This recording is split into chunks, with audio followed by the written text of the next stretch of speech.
Hello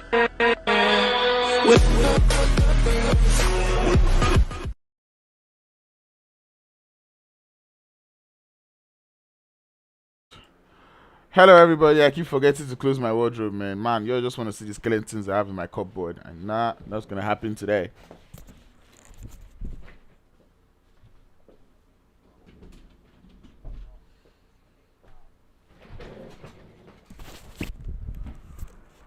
Alright, people. What's up everybody? It's your boy Crowns, you know the real vibes, your Uncle Crowns. I'm not gonna be making that mistake anymore, I promise you guys. But anyways, welcome again, and guess what? Okay, I see you now. I guess what? Today is day 2, or sorry, it's week 2 of the scripted esports, scripted elite league. Sorry, I just woke up like 15 minutes ago. I'm a little bit still rusty, but I'm pretty sure after game 1, these guys are gonna wake me up, whether I like it or not. In case before anyone of you start wondering, why is Crowns wearing his headphones on top of his hoodie? Please. Freedom of expression. We're in 2021, right? I can do whatever I want. But anyways, that being said, welcome. It's week 2. We already had week 1 and the super weekend of week 1. I wish I could show you the leaderboards after the first super weekend, but I've not loaded it up on stream. So probably after game 1, if I have it loaded up on stream, I would show you guys. But I know one thing for sure: Influence Rich Africa find himself at the first, sitting at the top with 25 points. And who followed? Who was in second? Man, I don't even remember, but whatever. Anyway, I see Junior Gaming in the chat. What's up, G? I'm going to mention you up again. But anyways, thank you for tuning in. Junior is probably one of my biggest fans. I don't know what any other person in the chat wants to say to me, but I don't think there's any bigger fan in this chat other than Junior Gaming. But anyways, that being said, I see Mamba also making noise in my chat. Phantom Gaming, congrats on 1K. Yeah, bro, in case you guys have not noticed, man's on 1,000 subscribers now, so in a matter of weeks you might just be able to use the super chat option. But let's see, hopefully YouTube approves me, and if YouTube does not approve me, well, that's the GG's. Anyways, I see Grod4E saying Crowns up in the chat and Demon na donkey. So that is basically all that I'm gonna say. I'm already in the room. We're chilling for the room to start. Should be starting in a few minutes. Remember, the rules stay the same. Okay, yeah, one thing I forgot to say was that for every super weekend you win, you get a $20 prize, right? Is that English, right? Yeah. Okay, you get $20 as a prize. So Influence Rich Africa do find themselves having $20 to their name. Remember, it's a $450 tournament. And out of that $450, you have $20 allocated to each winner of every super weekend, and then the winner of the finals definitely will be going on with the lion's share. But even if you're not going to be getting half of that lion's share, you know that at least for each super weekend that you can at least try to win, you'd get that little bit of cash. But that being said, welcome. It is Scripted Elite League, brought to you by Scripted Esports in cooperation or in partnership with Insider Africa. This is proudly sponsored by Last Vengeance Gaming and Men of Blood Esports. Without further ado, Shadi Adu, Oiti Hula Balu, and Shikrimidi. We are already starting. We're already in the lobby. We're already in the match. We're showing you the screen in a matter of seconds. I really hope all my sounds are right and correct today. And if it is not, all the best. I can hear my in-game sound, so that's a win for me. But these guys are making a hella noise in the game, so I'm not gonna be letting you guys hear all of those sounds. That being said, I open up my YouTube chat. I can see my YouTube chat. Steve Pickett says violence loading. Exactly, violence loading. Says Crowns Alpha Boss. Man's good, man's alright. I've never felt so elated because I've got 1,000 subscribers now, bear. I know many people are gonna come in the chat and be like, give away, calm down. I probably will find a day to do a giveaway. Maybe not now, maybe not even in July at all, because I have a summer course. So anyways, I don't even know who Mahir Sambo is, but he's got a spanner on my channel. Hi. Oh, it's Blitz. Oh yeah, how did I miss the name? Mahir. There you go. It is Blitz indeed. But anyways, leave my cute handsome face alone and we'll be getting into the match. So you might want to have a final glance right now, because what you're about to see is not going to be cute. It's going to be a whole lot of violence, and trust me, I am here for it. as we see the first plane path for today, taking us all the way from the military island up to the waters and open fields of Severny. Now that being said, I'm going to be putting up the in-game sounds so you can hear that plane, that Boeing 737, all the way from stories that touch Highland. But anyways, we're going to be leaving that one alone as we are getting into the game. In case you guys want to say hi, I've got production crew in my ears. So yeah, one other thing I would like to say again is like the stream if you've not. Drop that subscribe, because 1,000 subscribers was not where I plan to stop. So please still share the stream, subscribe if you've not, like the stream, and do everything that is necessary. No! And if anybody knows why I'm shouting no, you will know that the only reason why I'm shouting no right now is because Drogons went to the flipping military island. Go to school! Anyway, I was talking to Insider Africa during the weekend, and I'm like, bro, are you actually keeping tabs on the scores? And he's like, yeah, obviously the scores is 4-1 because we played 6 Erangel games during this weekend. Out of 6 Erangel games, 5 out of those Erangel games we saw Didi and Sims Outplayed land in school, and out of those 5, Sims Outplayed 1-4. The Dragons 1-1, and I think that was enough to prove to the Dragons. And yes, a melee-based zone. That is what I'm talking about. In case you're wondering what teams are playing today, these are the teams that participated in the Super Weekend.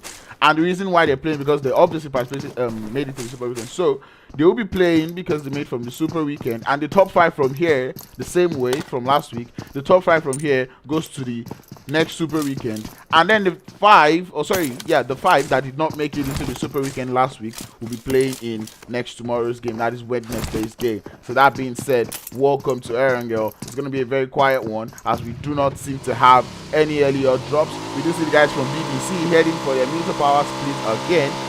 We also see the guys, the only place we see a little bit of a cluster. It's going to be going over there in Yasnaya Poliana, where we've got the guys from Esports / oh yeah, that's true. Did they terminate their contract with ScrimFarm, or did ScrimFarm leave them? Okay, so they terminated their contract with ScrimFarm. I don't have the full information on what must have happened or why they did that, but anyways, they're no longer ScrimFarm Africa. One thing I'm not understanding is why Not Gaming is in the lobby, but that makes a lot of sense. So Gamers Unite Nation, we're not able to play today due to reasons best known to them, and we need to have 15 teams in the lobby, and we have to give everyone an equal chance. So Gamers Unite Nation would have to battle it out on Wednesday. As we can see, Aphelion Apex already taking a little bit of a beating to some of the members from Honored Souls Esports. As you can see, Kage is already on his belly. Quite disrespectful for you to do that to the Kage, but guess what? The remaining members of Aphelion Apex are pulling up here, and then they're like, pull up on me, Souls. You don't take out one of our players, and they're here to see if they can actually revenge onto Risk and Hellboy, who seem to be chilling just at the back of that sport trailer. Now this is weird, because I don't know, this doesn't look like okay, I think given the flight path, right, it's quite understandable why Aphelion Apex is finding itself in this part of the show. But anyways, Risk has already pushed up onto Siko. It's the UMP up against the AKM. Blessing on the outside, pushing up onto Risk, which is trying to prick that place. Siko comes in from behind, slips on it. Blessing also slipping on it. I don't know how they're not going to see this knock, but Blessing goes down. Siko is there to return the knock. Zodiac is far on the side. Rusty also taking a beating. Siko down close to Hellboy, takes Hellboy down. That is a 1v2. Siko, we did see him pull up a 1v3 up against guys from Influence Rage Africa, from Blackjack Esports during the Super Weekend. But the question is, can he do this again, as he's trying to see if he can grab that res up onto Blessing. Kage does bleed out. Clutch and Zodiac pulling up here. Blessing goes upstairs, tries to see if he can grab that heal. Rusty's still outside, just chilling in the corner. Teammates can do the best.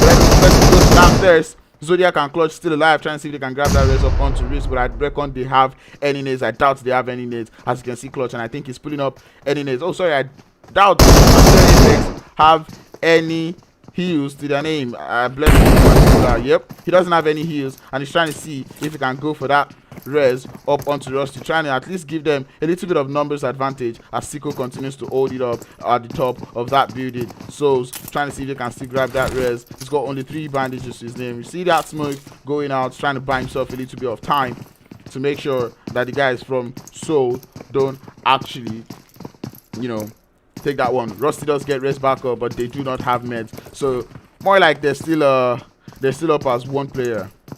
Oh, Rusty has 1 med though. He does use 1. He's back to full health.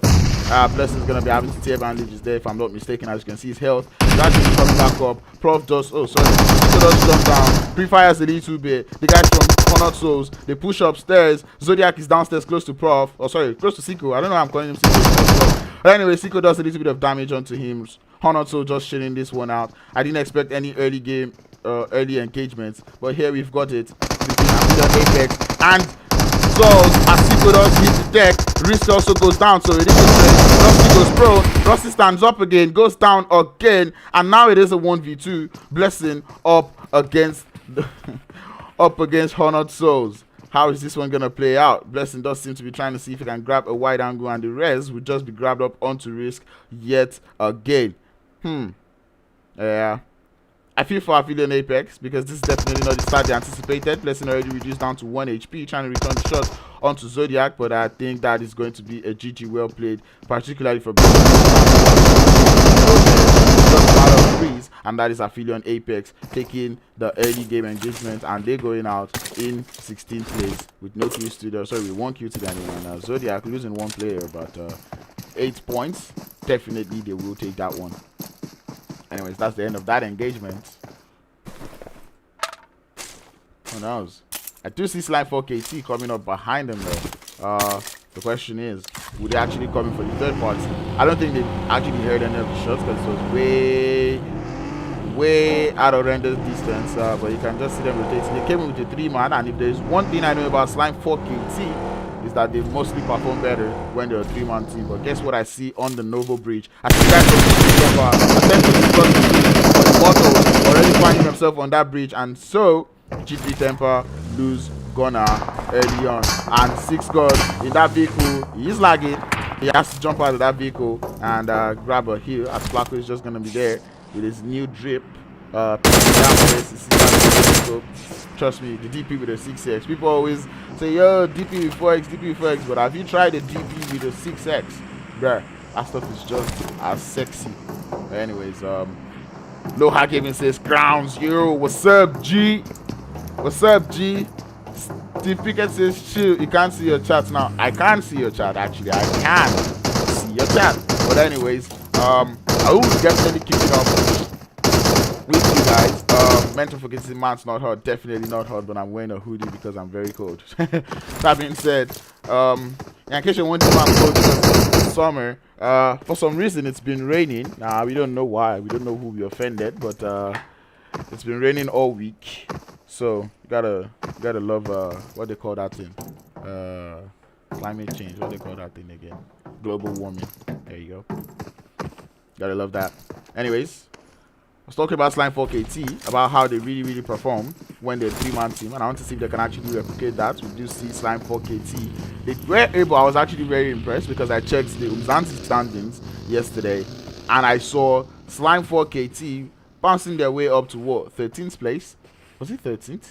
Yeah, I'm pretty sure it was 13th on the leaderboard, and they needed top 16 to make it to the next round. So that is very impressive stuff from them, because I was like, they didn't play 6 matches, and then they came in for this weekend and were able to grab themselves over 100 points, because as of last week they had only 9 points to their name, and then at the end of this weekend of Mzansi play they had over 100 points to their name. That is very impressive stuff you really love to see, and putting their foot up on the floor again once again and saying that yep, we're African champions for a reason. And if there's one thing, if I'm not mistaken, all the Mzansi games I don't think Storm played, right? Because I know the lineup did not have Storm, or maybe in just the few games that I watched, but there was no Storm in that lineup. But anyways, I know there's shots going out here, but I see Influence Rage Africa pushing up or getting pushed up by some of the members from Honor Souls, or they're the ones pushing Honor Souls. But guess what else is pushing them? It is the red zone. What? Yeah, seems outplayed.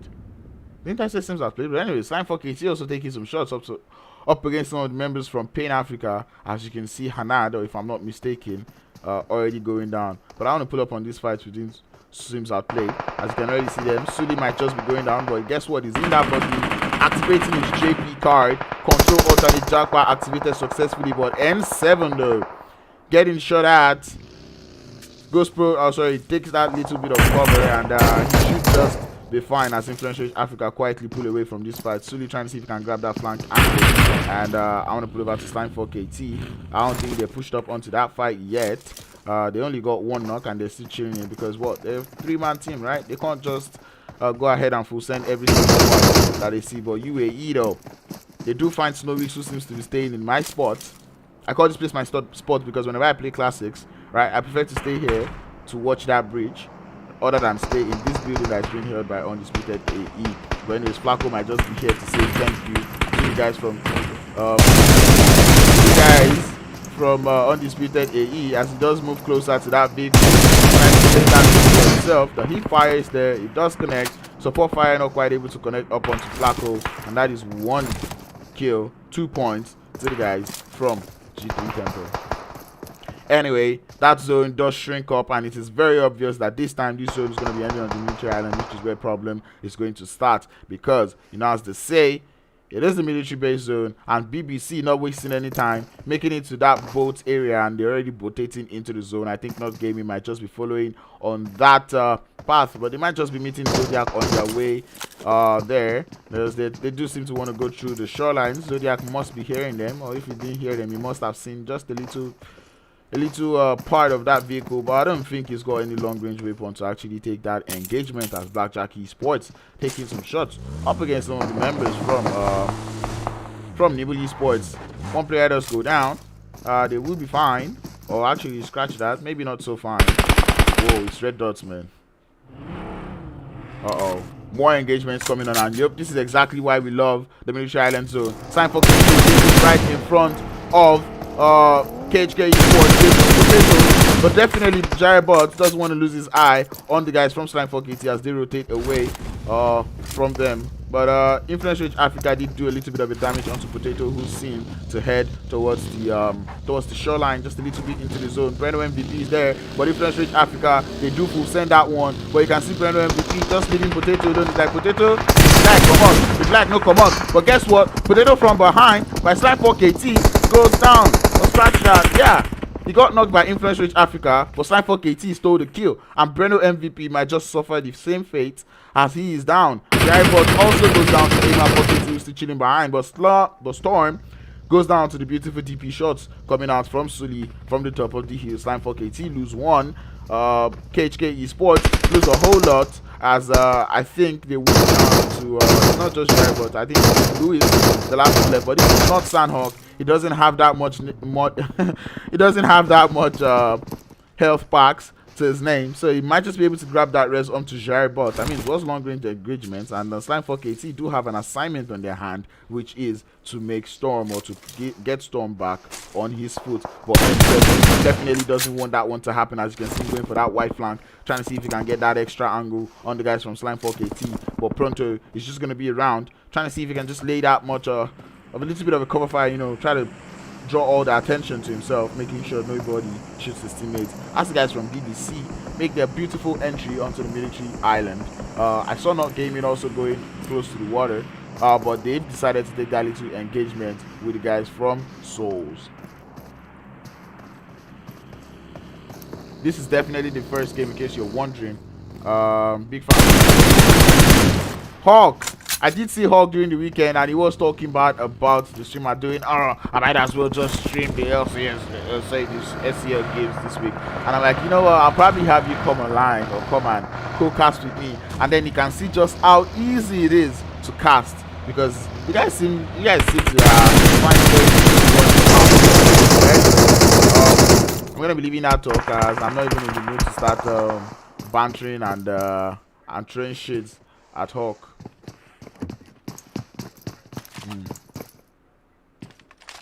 I have not the slightest of idea.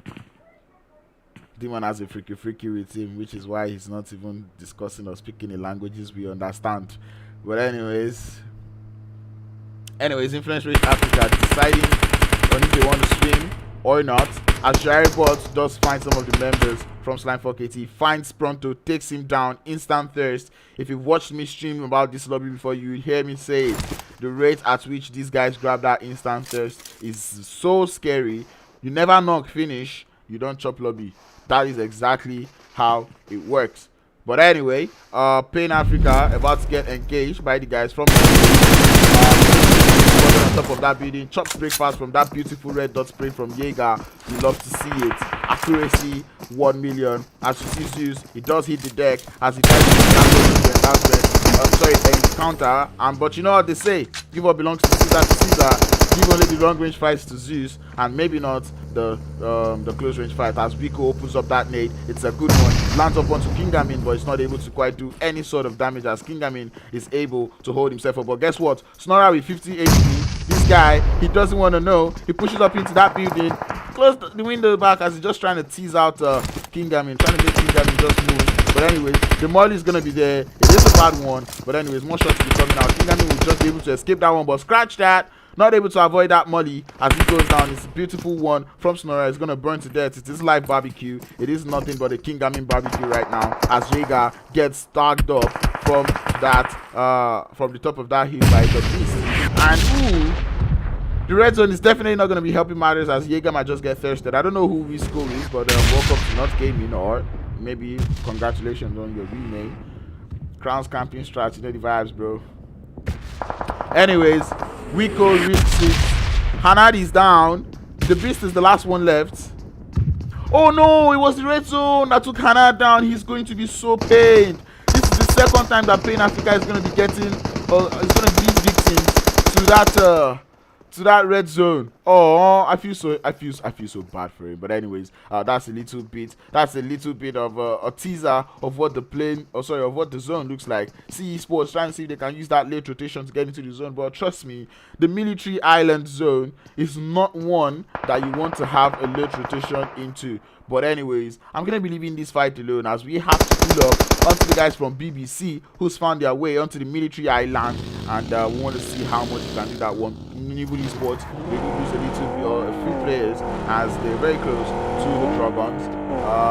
The Drogons are in the sea buildings. Seems Outplayed find a way onto the military island. I don't know how, but if you want to know how Seems Outplayed made it onto that island, you might want to go over and watch the map stream after it has been dropped at the end of the day. But anyway, Zane and the guys from BJE, the command fire is there. He tries to take some shots. Vile is just right behind, but Zane is close to that coupe and it's gonna be, yes, I call it a coupe. In fact, I call it coupe.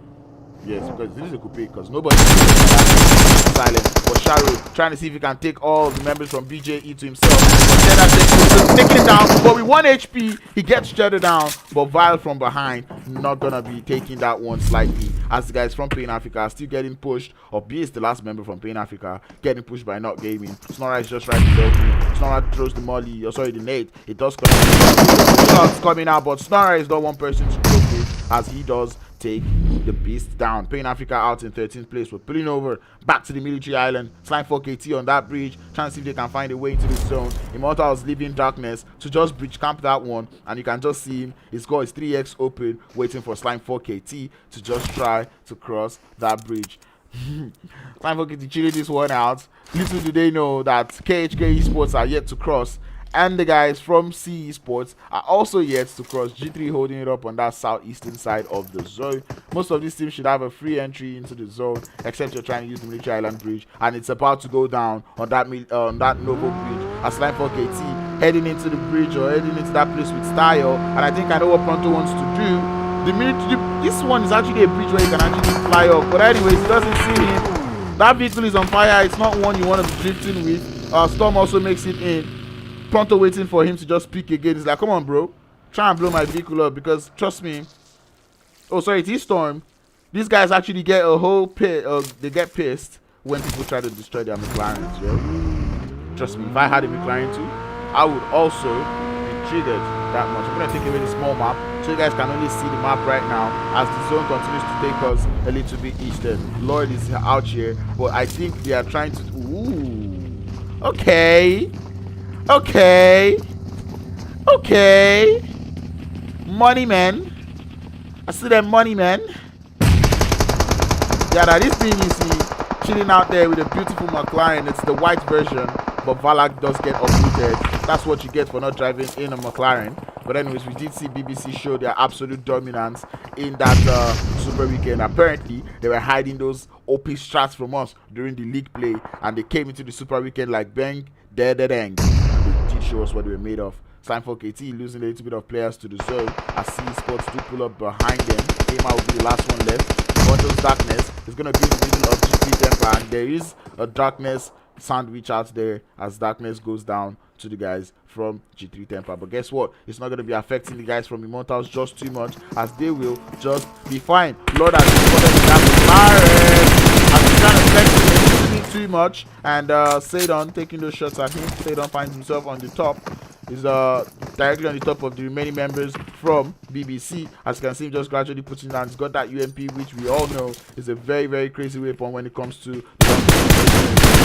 knows that Lord is going to be there for that cover fire, and you can see him trying to sort out that cover fire first before he decides to push into that house. That is beautiful. That is smart play, and you really love to see it. As guys from Not Gaming also get started with Immortalz. They take the Immortalz out. It is BJE that takes Immortalz out, but Not Gaming is just going to be there to show them that they can third party. As you can see, the smokes getting thrown out, and this nade getting put by Sadon might just be it, but it's getting tagged up by the cover fire from the side. For that nade from Law connects us to Sadon. And ooh, it's 2 down for the guys from Undisputed. Law gets that level, takes a shot at Sleepy, is able to down Sleepy. 1 player left for Undisputed African Esports. It's going to be none other but Baker, and he's just going to be holding it up there. He knows that is a fight that is already lost, and he's not going to be any further with that one. As far as Not Gaming sandwich, and definitely he goes down to that one. Excellent play from Not Gaming. 10 flipping kills to their name, and you love to flipping see it as the zone pushes, and only Baker finds himself in the zone. Influential Africa trying to get to the zone, but from BBC, they're not about to rest today, as they also get pushed by the guys from the Drogons. As you see, Drogons just chilling right on top of Lord's building, and you know what, Lord cannot move in that McLaren because it's already smoking, and if you know that car very well, you know it doesn't have too much of a life. Anyway, looking at that zone become smaller and smaller. ScrimFarm KT holding it up on that southeastern edge of the zone. C Esports also on that western part of the zone, but they're not in the new zone. Seems Outplayed able to find a way into that new zone from that northeastern place, as Not Gaming, Drogons will be taking some shots from some of the members from Influence Rich Africa, Saleh and N7, just chilling right up here, trying to look for the guys from Not Gaming, but Not Gaming away from there. They're like, away, as Jair Boss finds one of the members from Not Gaming, but Not Gaming not happy with that one, as they take him down instantly. ScrimFarm KT also getting shot at. It's gonna be Aima getting shot by who's that? That is 6 God. But guess what? These are 2 great players, and I want to actually see how both of them want to play this one out. 6 God trying to see if he can find that up angle, but that off angle trying to get that high ground advantage. But guess what? Building is there. Who else but Building to take him out? Anyway, Lord is still out here with the Dragons, and see the Dragons just up there, still laying the shots, which is what is confusing me, right? Dragons prioritize the zone. But anyways, Lamumpa very low on health. Nero is down. He's holding his belly. Lord doesn't have that memo yet. He knows that at least 1 player is knocked up there, and he's just going to be risking. He's just going to full send it because obviously this is zone 5. He doesn't have too much to lose. He's up against Lamumpa. That AKM is perfect. He gets Lamumpa down. 1 player left from Drogons. He's going to be Dan, trying to see if he can rock it into the zone. He definitely makes it into that zone. Dan the man. He can do it. We've seen him do it before. But right now, he's trying to smoke up, trying to prevent that third party. Trying to get that third party. Ooh. What? What? Anyway, the zone definitely getting smaller. Lord does get picked up by the buggy, so it's not going to be bleeding out to the zone. Not gaming though. Will be bleeding out to the zone instead as they go out. Oh, actually, scratch that. They've got one player. It's going to be Vico fighting with the guys from Esports, which is what's confusing me. Why is Esports still in the blue?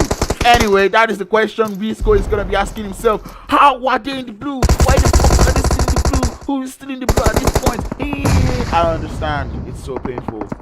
But anyways, all strat now strats. Now being said, Baker just gonna be baking himself out there in that little open, which is gonna be the cave. We're down to 13 players, 6 teams alive. This is zone 6. Seems outplayed. That nade from Impulse is perfect onto M7. The instant there is gonna follow. BBC, they most likely head down, and they heard him instantly, taking out Aimless. Definitely has that aim, but the guys from BBC holding it up with 8 kills to their name. They've come up with that dominance, with that prowess once again.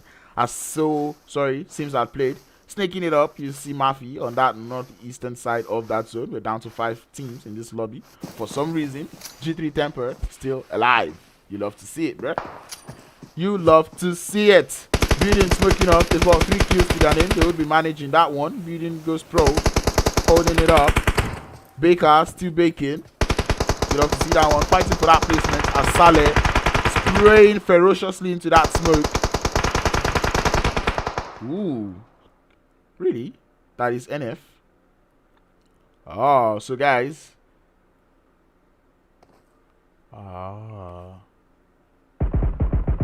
Change name. That makes sense. So guys, just so you know, NF is Inspector, who was formerly UAE Inspector, who moved.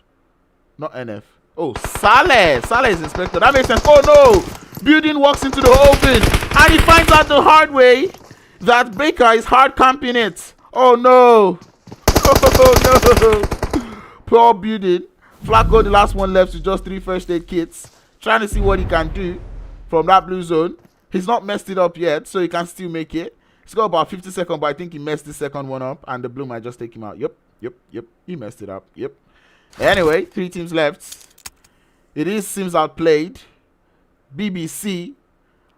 And our bread who's baking. None of that but UAE Baker left in the game. BBC having 2 players up. Seems outplayed. Still have 4 players, which is sexy stuff you love to see. That numbers advantage might just play it well for them. They definitely want this chicken. They don't need it, but they want it. As you can see, BBC Law taking some shot. 9 kills to his name. Sorry, to their name already. 4 kills to Aimless's name. That man is showing you that my name is Aimless, but trust me, my aim is nothing less but perfect. More smokes coming out from BBC. They don't seem to have the zone. This is definitely so. It seems that late game before they take him. Aimless is able to make it closer, but that's the thing. They all want to go into the oven. Little do they know that oven has something baking. Little do they know that oven has a baker using it. But anyways, Aimless, the last one left, is up against the 1v4 right now. And he's like, what is going on? One player is missing. Impulse gets that thirst up onto Aimless. And now he knows it is a 1v5. Both of them, they're like, this is a 1v5. So he knows there is either one solo, or who knows. Maybe these guys up on top of him are not a full squad, because Ghost has that off angle, which is going to be confusing the frag out of them. But guess what? Seems outplayed. They know this one. That Tommy gun, that Glacier, too much. Eventually goes out to that AKM. And now, pushing up onto that oven. They definitely know Baker is there because they heard him take Building out. Do they have nades to take him out in style? That is the question. He does have nade. He wants to take them out in style. The molly is good. It does connect. That is the molly down there. Impulse up onto Baker. Drop, gets one. Oh my goodness. Baker not quite able to hold up as the guys from Seems Outplayed. Definitely outplaying all the teams in this lobby as they make it to first place. And I'm not surprised that Snora is in this. Who deleted Snora's message? He didn't say anything now.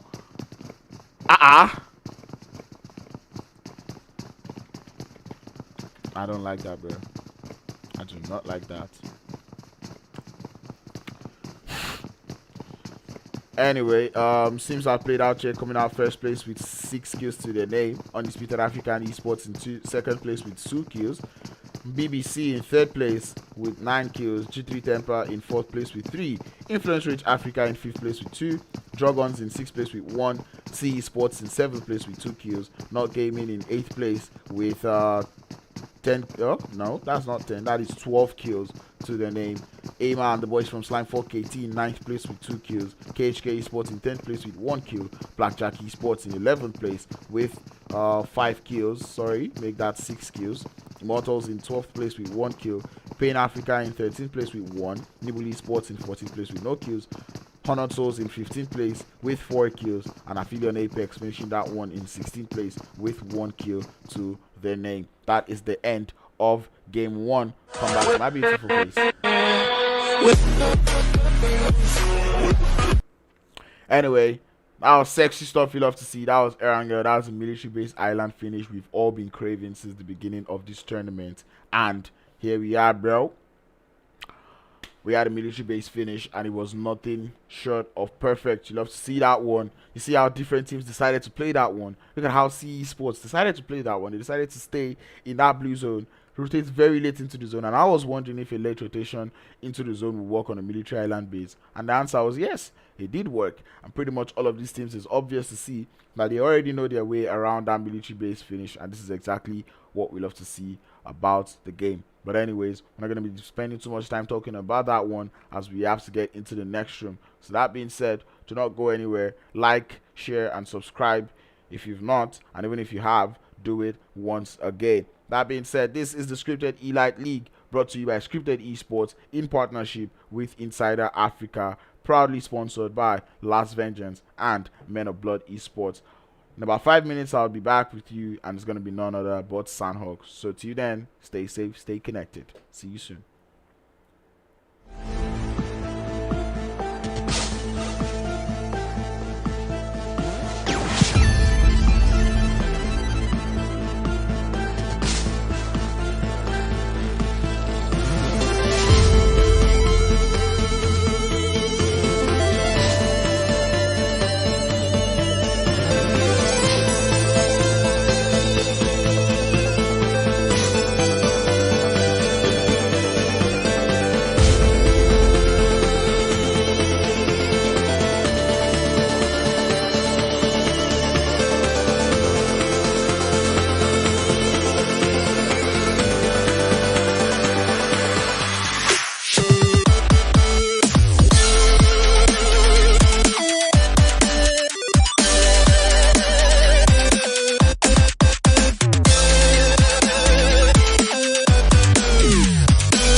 What's up, everybody? It's your boy Crowns. In case you're wondering why I'm not gesticulating and doing all sorts, it's because local man is a little bit cold. As you can see me getting all fuzzy and flurry.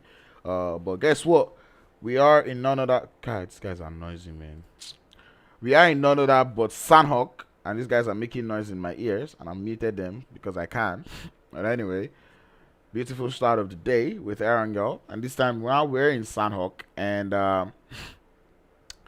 everyone's pretty much in the room. Everyone's getting settled. Maybe not everyone's in the room because some people decided to come in as 3-man, 2-man, 4-man. But you know, it's freedom of expression. But anyways, welcome to Sandhawk. I'm looking forward to this Sandhawk game. Want to see how these teams are gonna play this one out.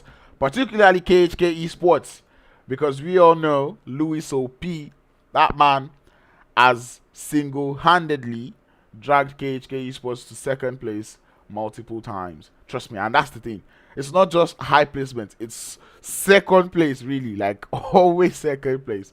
Makes me wonder, how does nobody else find the meds? I didn't watch yesterday's Sandhawk though, so who knows what happened. But anyways, we've got one of those sexy playing paths taking us all the way from the north down to the south. That's more like the northwestern area of the map down to the southeastern area of the map, because that playing path ends all the way in the waters of Kampong, which is gonna be a whole lot of work. Why? Because Sami, where KHK likes to land, doesn't seem to be too close to the playing path, but it's Sandhawk. You know what they say, you can pretty much make any jump in Sandhawk. But let's see, do we have pilots in the building? Aphelion Apex, they do seem to be going towards that northeastern side of the map, looking like a Camp Bravo landing to me. BBC down there going towards Lakawi, Nibble Esports heading towards Kampong, UAE going over to Camp Charlie, KHK Esports relentlessly going over to Sahmi, Pan Africa out there in Pinance, Line 4 KT, the booty camp, Boopy, BJE holding it up on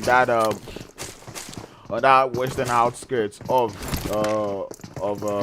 Paradise. Immortalz holding it up on the bottom of the hill, and I see Not Gaming and Sims Outplayed, the fight I've always wanted. Not Gaming is like, come on, first it was Drogons and now it is Sims Outplayed. Come on, what is so special about her team that all of you want? But anyways, you want to know what is special? Again, it is that play zone. It's quite southern or quite central, so everyone should be just okay. They should be just fine. I don't see any other clusters going on. KHK Esports were able to make it to Sahmi. Breno MVP stopping very close to that bridge, and I think that is just a strategy to grab more meds, if I'm not mistaken. You love to see it, man. The way these guys play it, man, it's so sexy. But anyways, Snorra pushing closer and closer. Seems Outplayed. They have one player very close to two players of Not Gaming, and let's see how Not Gaming will play this one.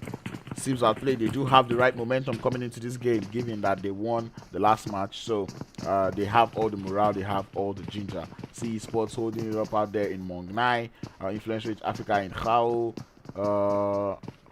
and Tatmok, yeah. Paradise Resort being held by G3 Temper uncontested as usual. Drogons holding it up in the ruins area. Souls holding it up in Camp Alpha and its outskirts. And I think that's pretty much everybody in the game that I've mentioned. I've mentioned BBC in Lakawi, and I've mentioned Kampong being held by the boys from Nibble Esports. As you can see, Ghost activating his JC card early on in the game.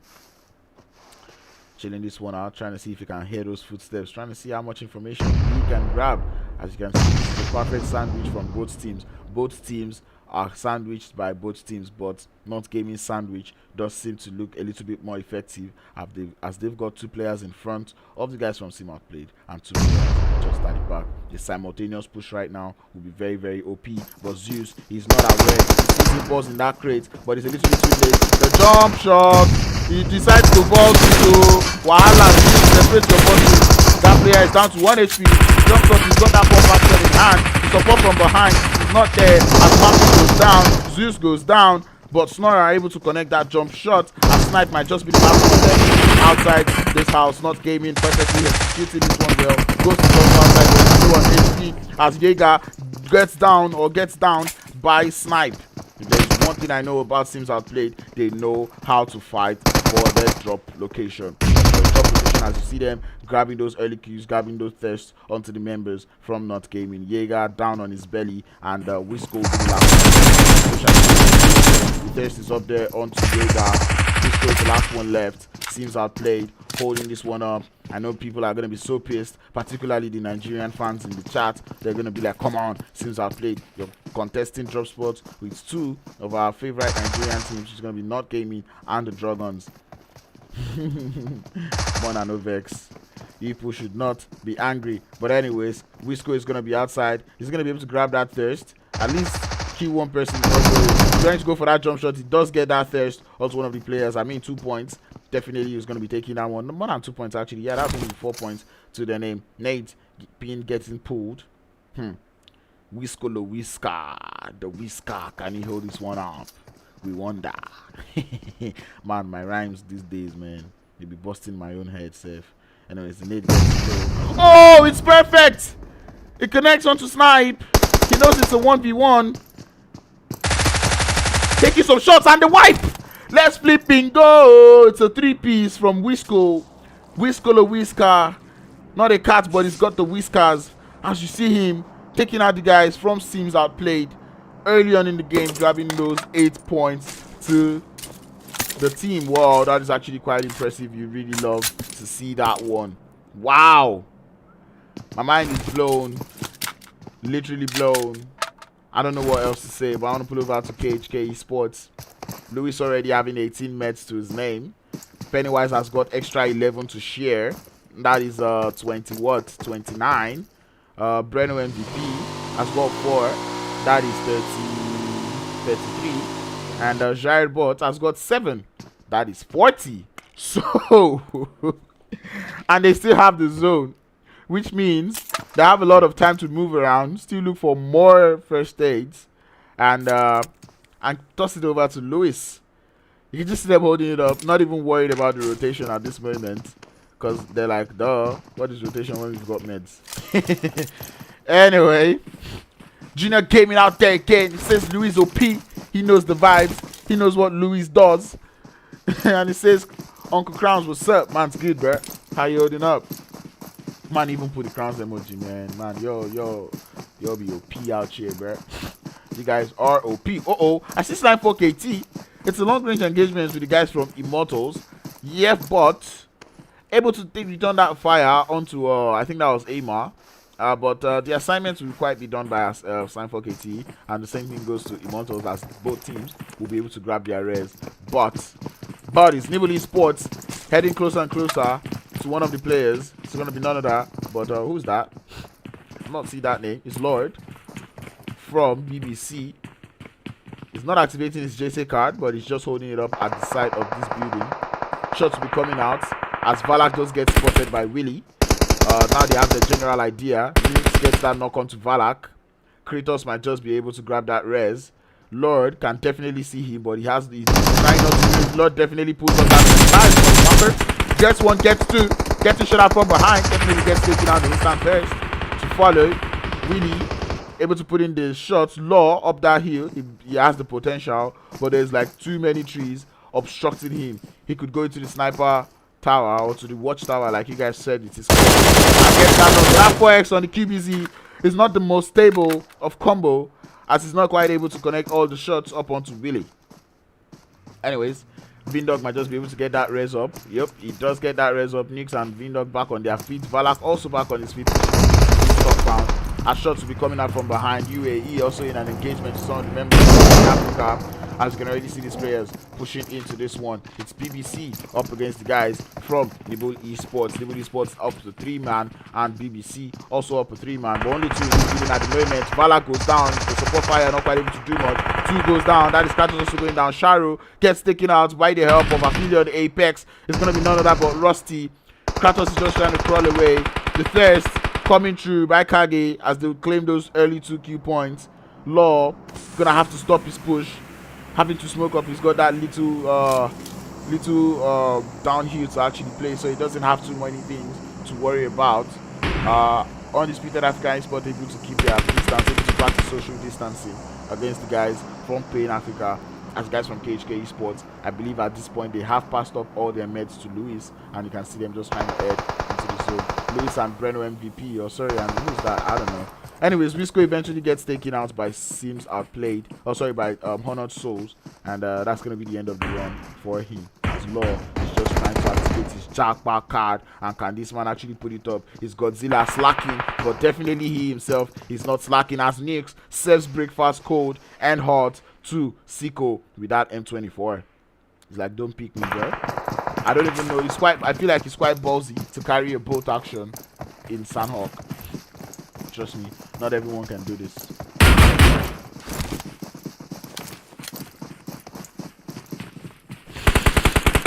Anyway, shots coming out. Look at that glacier. It's so fine. Like the crates. I hope you can hear the sarcasm in my voice. Anyway, I want to put over to Pain Africa as King Gamin activating his JC card. He's very close to some of the members from Immortalz. They are on the other side of the road. He finds himself on the other side of Painan. If you know Painan so well, you know Painan is divided into two, where you've got one part and another part. I want to keep pulling up onto KHK Esports. They've got 37 med kits. I guess not everyone passed off their meds. Pennywise has got no meds, so he can't afford to get knocked. Jaribot has got only one med because now Starboy. Breno MVP has got 20 bandages, which is quite enough. Pennywise has got no meds. Anyway, Luis already drinking that blue zone damage, and I feel like he can at least pull up to you know, these compounds, buy himself a little bit of time before he starts to pull up the E strat as the zone continues to push us east. Anyway, Pain Africa are about to have this wonderful circle. Oh, he even has more meds beside him, Luis, though. I knew I did my math correctly.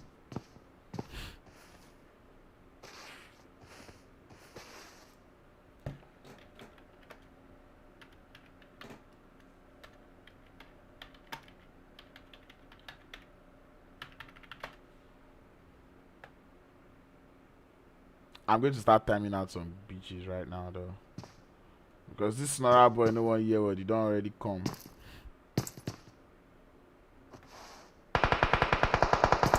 To meet him, Papa guy, time him out from stream. I'm okay, I'm not sent. Anyways,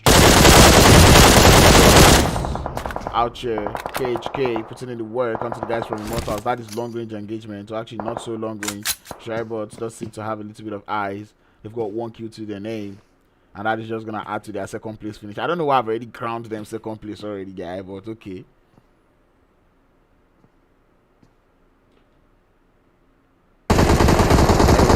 Coming out, BJE getting it started with guys from KHK Africa. They are up in the northern side of that zone. It is looking like a basic situation as more shots coming out in the south or in the western side of the zone. MG gets naded by Sully. Or actually, Sully gets naded by MG. What? Why am I in the tree? Now, wow, who planted that tree there? I can swear to you. Anyways, Drogons up against Immortalz. Yefbot activating his JC card, but not for so long as he's getting naded. Drogons holding it up in this real estate, or maybe just that compound. Influential Africa trying to look for another point of entry to the zone. G3 Temper holding it up on that northeast side of the map.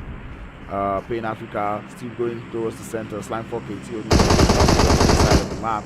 And this is long range engagement, so I really don't like to dictate as I have of plenty accounts to do all the fights. But know who's actually knocking who. But anyways, these shots are just gonna keep getting exchanged. KHK Esports still out here holding it up on that southwestern part of the zone, as Souls also trying to find an entry point into this one. They might just be able to third party this fight going on here.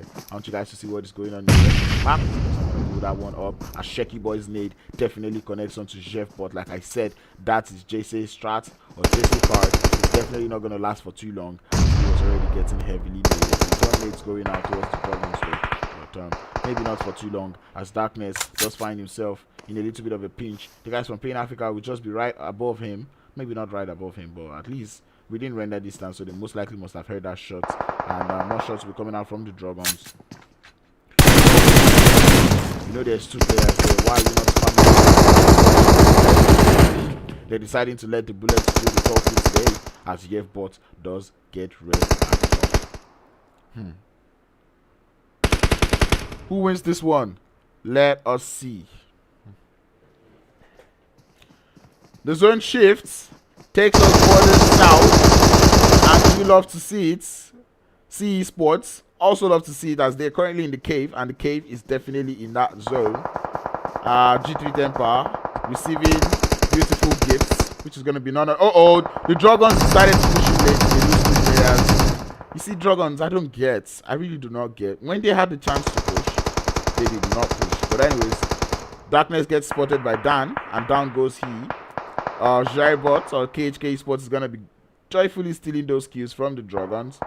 More shots coming out as Pennywise gets that thirst onto Nero. Drogons left with 2. Immortalz left with 1, as Darkness has 0 hopes of getting revived. Let me go back to talking about the zone. Now, what I was saying about this fight, right, about Drogons is that when they got that nade onto the wrist, that was their window to push. They had 1 smoke go out, but on the floor prone is going to be Sahil. The definite thirst is going to be following suit. Oh, sorry, from Souls. Man, sorry. Don't waste that bullet. It's going to die either ways. Anyway, he's trying to see if anyone's going to try and go for that res. But Honored Souls, though, they do have risks on that off angle. We might just be coming in to play spoilers. But it's not going to be Souls. It's going to be none other but Kingamin getting that final wipe onto Immortalz as they go out in 13th place. If that guy bleeds out now, who will get the kill? Anyway, shots going out. It's going to be Pain Africa also. They lose 1 player. But Nibble Esports is going to be close to the rest of Pain Africa. My nose is on fire. Anyway, Willie is just going to be pulling away from that one. Kingamin eventually gets spotted by the guys from Drogons, or make that KHK. KHK Esports just stealing kills. Left, right, front, center. And bro, more shots coming out as Pennywise gets taken out from behind by the guys from Honored Souls. I'm not going to make that mistake again, Mamba. Breno MVP waiting to see if they're going to push closer. He's got the zone. Zhybot, look at these splits coming out from them. But G3 Temper, though, they push up onto C Esports.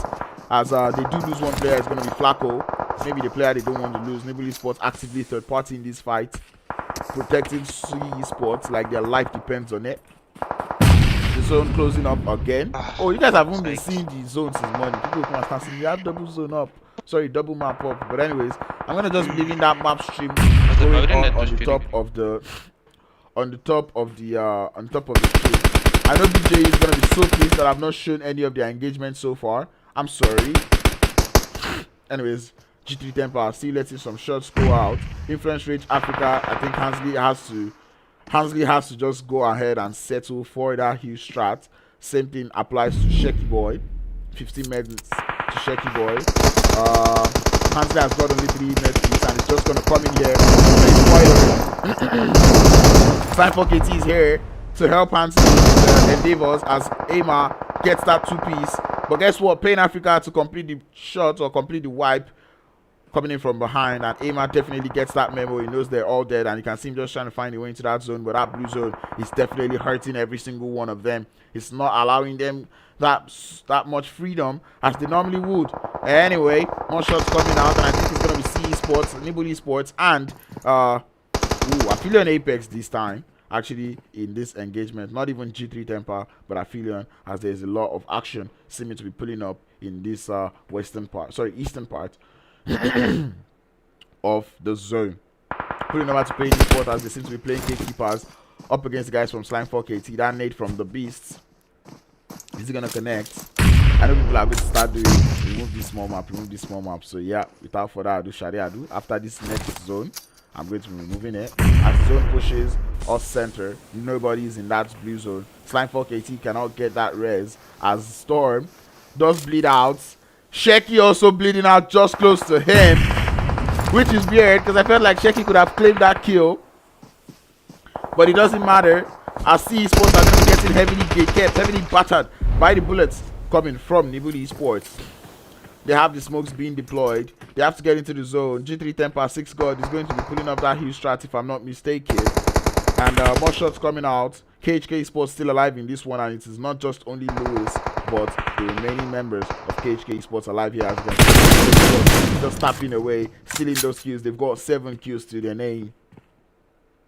9 teams left in this zone. It doesn't look like it, but trust me, everyone's pulling up the E strat. As you see, Blessing also pulling up that huge strat for the boys from Aphelion Apex. How many meds does he have? Oh no, Blessing's out of meds. He's got just 1. That was the last one. He's applied it, and he's definitely not going to be sad. He's not going to be staying alive for too long. Anyways, Spain Africa gets in the sandwich. Slime4KT between Slime4KT and Nibble Esports, and they do die out in that one. Slime4KT gonna be getting it kept by the guys from KHK Esports as G3 Temper 6 God bleeds out to that blue zone. Hansley is still pulling up that huge strat. We are down to 6 teams alive in this one as Ama is gonna get spotted from behind. He's taking shots and he's able to return the fire onto Hansley. Downs Hansley, and Jairibot is gonna be pushing up onto this one. Five teams alive. The nade from Jairibot up onto Slime4KT. Is it gonna be good? The answer is no. But CE Sports still in this one as Wizard OP is gonna be wreaking havoc onto the guys from Nibble Esports with those nades. He gets 1 player down. Nukes does seem to be the last one left, and I don't know if he's thirsted or not. But more shots is gonna be coming out. Oh, he does take him out. And KHK Esports, they're down to 4th place in this one. Wow. I'm actually quite impressed. CE Sports Valhalla. Valhalla is down. We've got Slime4KT, KHK, CE Sports, and who is the last? Risks for Souls. Left to this one. Everyone just holding it up. Jairibot is very close to Slime4KT. He does go prone. They're not. Both teams are not in the zone. They have to get into the zone. Jairibot has got that vector, the vector. Trying to see if he can get into the zone. You see, that's the thing. They can't chill outside the zone because they don't have too many meds. KHK Esports, right? So you see, Breno MVP. One thing that's impressing me is the fact that he still got 20 bandages, which means ever since I saw him the last time, he has not lost health. You love to see it. Anyways, he's spamming that tree with nades and molly, but little does he know that Pronto is in that blue zone. But Risks eventually bleeds out to that play zone as he runs out of meds. Pronto very close to Breno MVP. He's got that ghillie suit. And he might just be able to spot that leg. Ama also bleeds out. We are down to a 2v1v1 or make that a 3v1v1. KHK Esports still got the numbers advantage provided Luis can. But that grows a connection to Breno MVP. Slime4KT is going to be Pronto. Dying no, not to the blue, but to Jairibot, who has now got. If anybody knows why I'm laughing, it's the fact that Luis is still alive. Right? And they already made it to 2nd place. And they just might clutch the chicken dinner as it's a 1v1. But Luis dies. He dies to the blue. Oh no. But you know what? It doesn't matter, right? Because either ways, it's still a 2nd place finish. Oh, Jairibot gets spotted by Wizard OP. And CE Sports walks home with that chicken dinner with 4 kills to their name. I called it. I called the 2nd place for KHK Esports. And this time, they do it with 8 kills to their name. Legend says Luis already had 15 meds before the match even started. Bro, I don't know, man. Every single Sanhok game just seems to keep surprising me because every time he gets them to that 2nd place finish, man. It's so nice to see, to be honest. Anyway, CE Sports, 1st place, 4 kills. 2nd place is going to be KHK Esports, as usual, as expected, with 8 kills to their name. Ama and the boys from Slime4KT in 3rd place with 4 kills. Souls, Honored Souls in 4th place with 2 kills. Nibble Esports in 5th place with 6 kills to their name. Undisputed Africa in 6th place with no kills. They had so much of a tough time getting into that zone. First, they met up with the guys from BJE. Then they had to go deal with some of the members from, I think it was G3. And then they also had to deal with Aphelion Apex at a point. And bro, it was just party after party. But this time, bullets after bullets for Influence Rage Africa. But 6th place finish, that's still a good game. 0 kills. Nibble Esports all finishing this one in 5th place with, G3 Temper in 7th place with 2 kills. Aphelion Apex in 8th place with 3 kills. Pain Africa in 9th place with 8 kills. Yeah, 8. Drogons in 10th place with 3. Blackjack Esports in 11th place with 4 kills. BBC in 12th place with no kills. Undisputed AE in 13th with no kills. Immortalz in 14th place with 2 kills. Not Gaming in 15th place with 4 kills. Seems Outplayed in 16th place with 3 kills to their name.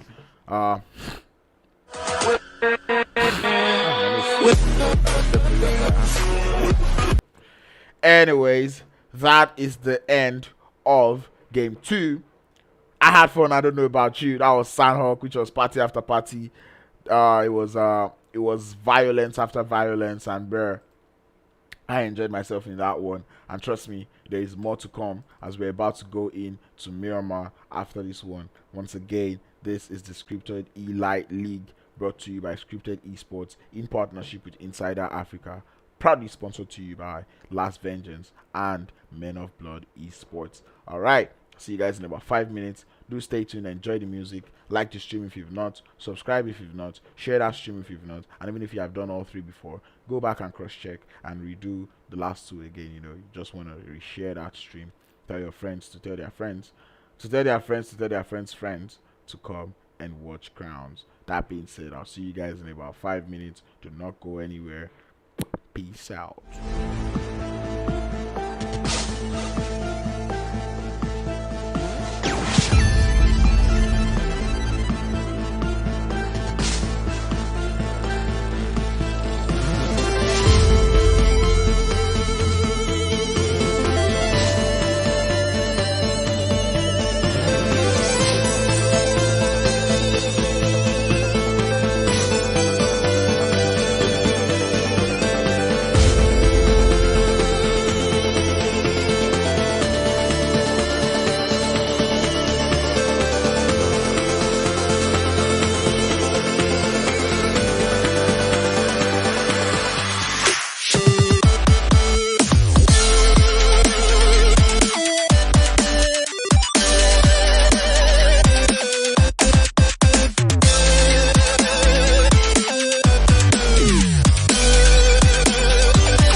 Yes, I was eating, that's why I didn't start the game. But anyways, we're already in Miramar.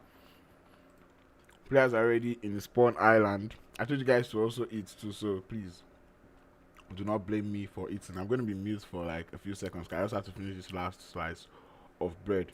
But anyways, we're already in Miramar. All the players are chilling out here in spawn island. You have to wait for some of the players. If you see the way we're doing, this is the final boarding call for so player. Man, these players, if you see all of them running, we have to see Storm also running with his shoes. He had his shoes in his hand, running here. Look at KHK Potato too, just running too with his backpack. And we're like, come on, we already told you we're boarding at this time. Why are people delaying us? But anyways, without further ado, Shadi Adu, Hulabalo 8030 and ScRYPTED. We're going to mirror my boys.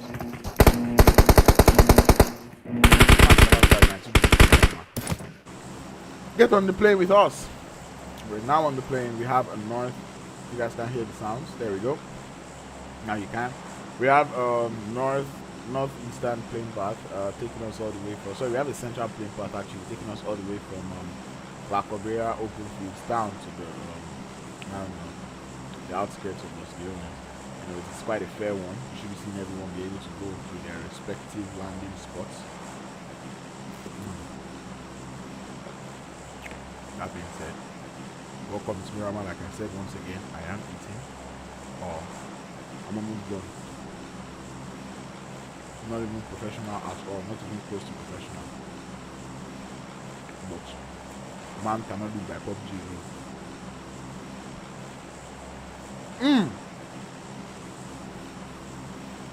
Anyways, see Esports working on with our first chicken dinner of the day.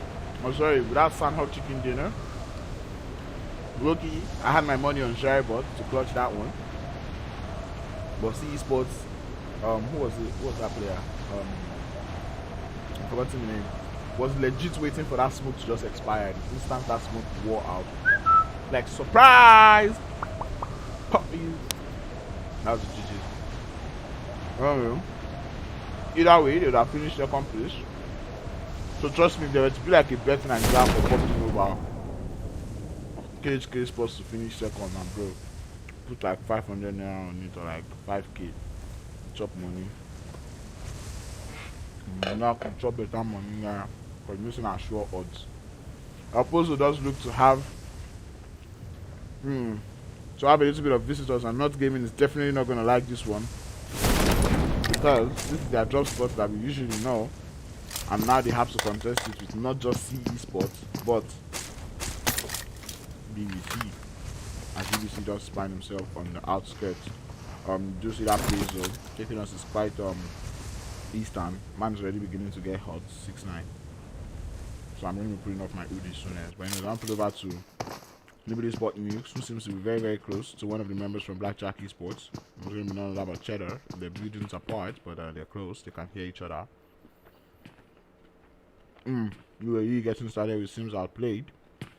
I don't know where that could be going on. Oh, there. La Bendita. One player goes down. Matrix does punch. Because mans don't got bullets to be wasting, you know. Anyway, since I played lose one early on, I know people are going to come for my head because I'm not casting the way I normally would. I have to actually pull off my hoodie. I'm getting cold. I'm getting hot. I'm going to put it over, leave it in, I'm going to leave it in Picado.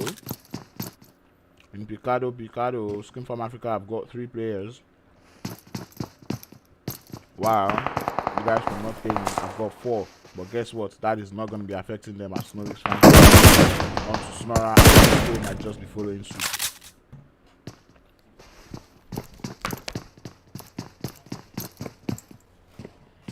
Am I wearing my hat? No, I'm not. I had it. But anyway, headpiece. I thought I was wearing like a head warmer, like a beanie. But apparently I was not. Interesting. Anyway, fight has already started in the opposal. My food has finished. So, I'm back with you guys full force. It's Miramar. Shouldn't be expecting too much action. because the map is big enough to accommodate a lot, which is weird. It's so big, yet there's not enough buildings. Or not enough credible buildings, because most of the buildings you'd see, they're like either like they don't have enough loot, or compounds actually, they don't have enough loot to like, you know, to sustain one person. It's just weird. And it's like, man, poor us that play Miramar, because trust me, I spent a whole lot of time looking for a drop spots on Miramar. And I'm like, I was even trying to, like, you know, even get a split going on. Like, okay, let me actually see if I can actually get this split, like maybe like a split around here, bruh. Tried it, barely got enough guns. I didn't try it in scrims, so I tried it in classics. And I'm like, it was like this in classics, regardless of how much you boost you use, right? The odds will not be in your favor all of the time, so.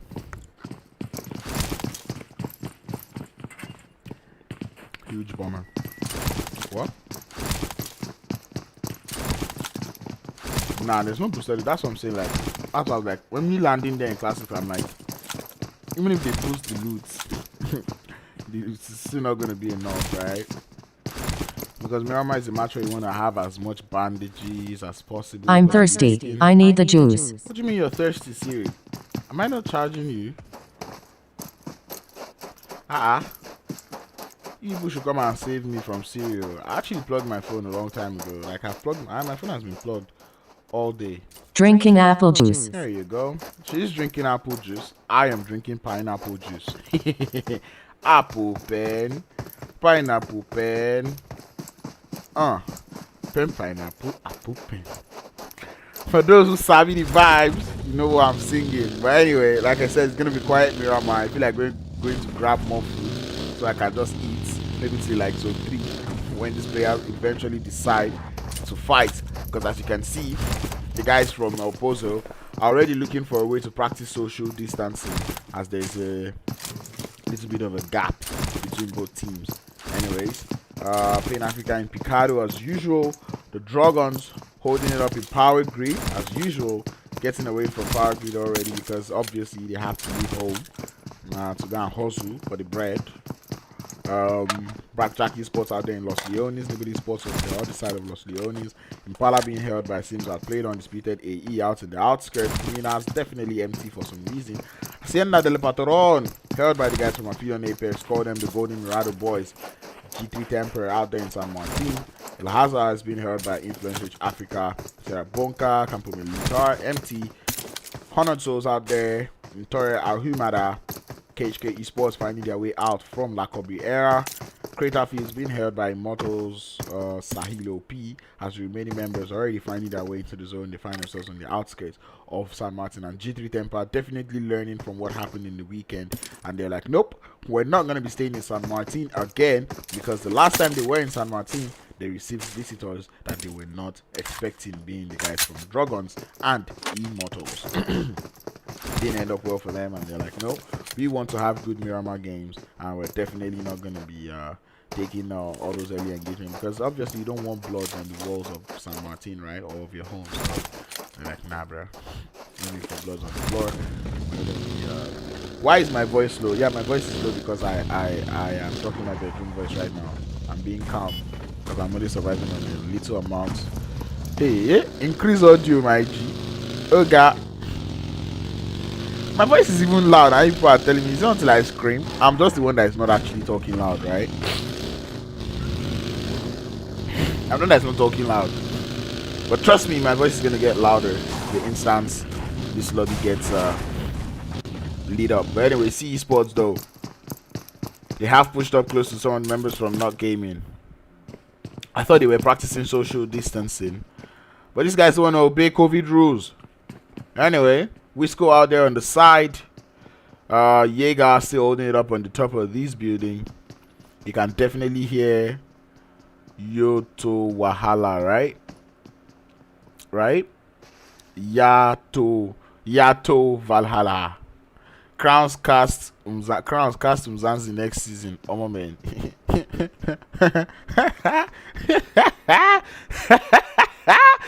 Good gracious. See about that one. He says the stream will be watchable and not dead. Fam, come on. Respects to DK and co. Not gaming. From behind, it's gonna be Zeus.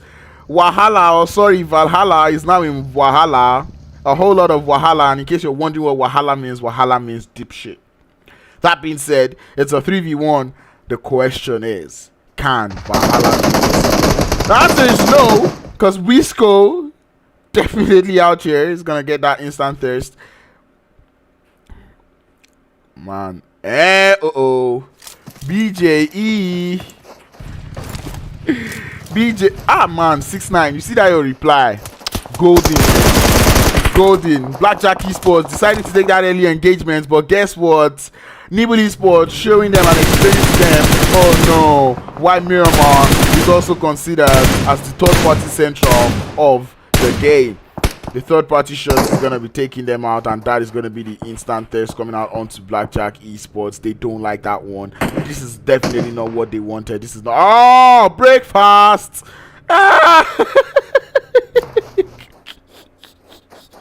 With the Core 98 coming in from Vio, he gets Willie down. But Willie will be fine. Assignment's done. They will be resing him back up. Undisputed Africa Esports, they're thanking the guys from Nibble Esports. They're like, guys, thank you so much for intervening in that fight, because we were getting shot out by BJE, but from behind the third party came in, and that is 2 kills to Nibble Esports name. But guess what? The people they were thanking, now they will not thank them anymore, as the SLR from Nukes is gonna connect onto Undisputed African Esports. This time it is not Nukes, or it's not Nukes that Nukes is sending 7 points. Oopsie. That SLR, man, I feel like it takes balls to use that SLR, because that gun bounces, bro. I'm pretty sure if SLR were to be, I tell you, this chick, SLR were to be a gender, it was going to be a what? A bouncing baby boy. Anyway, you know the vibes. Man.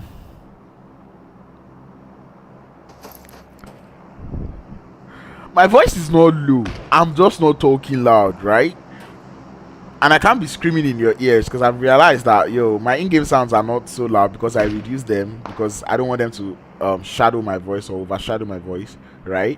So, like, and at the same time, I don't want to be shouting all the time. See, Esports, though, I feel like if there's one thing these guys like, they like to drink the blue, so they should rename to blue. Oh, let's go! Let's flip and go! I want to see how this one ends up for them, because they have the glider. Let's flip and go!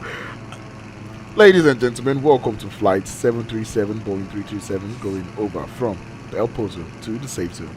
Today, your pilot is going to be none other but Wizardson, as we see Snowix, the co-pilot, out here. Stay safe, stay connected. Please be sure to fasten your seatbelts. In case of an emergency landing, you can just turn over to the bottom of your seat and you'll be finding a parachute there where you can land. Be sure to continue using your meds, as we are currently in the blue zone.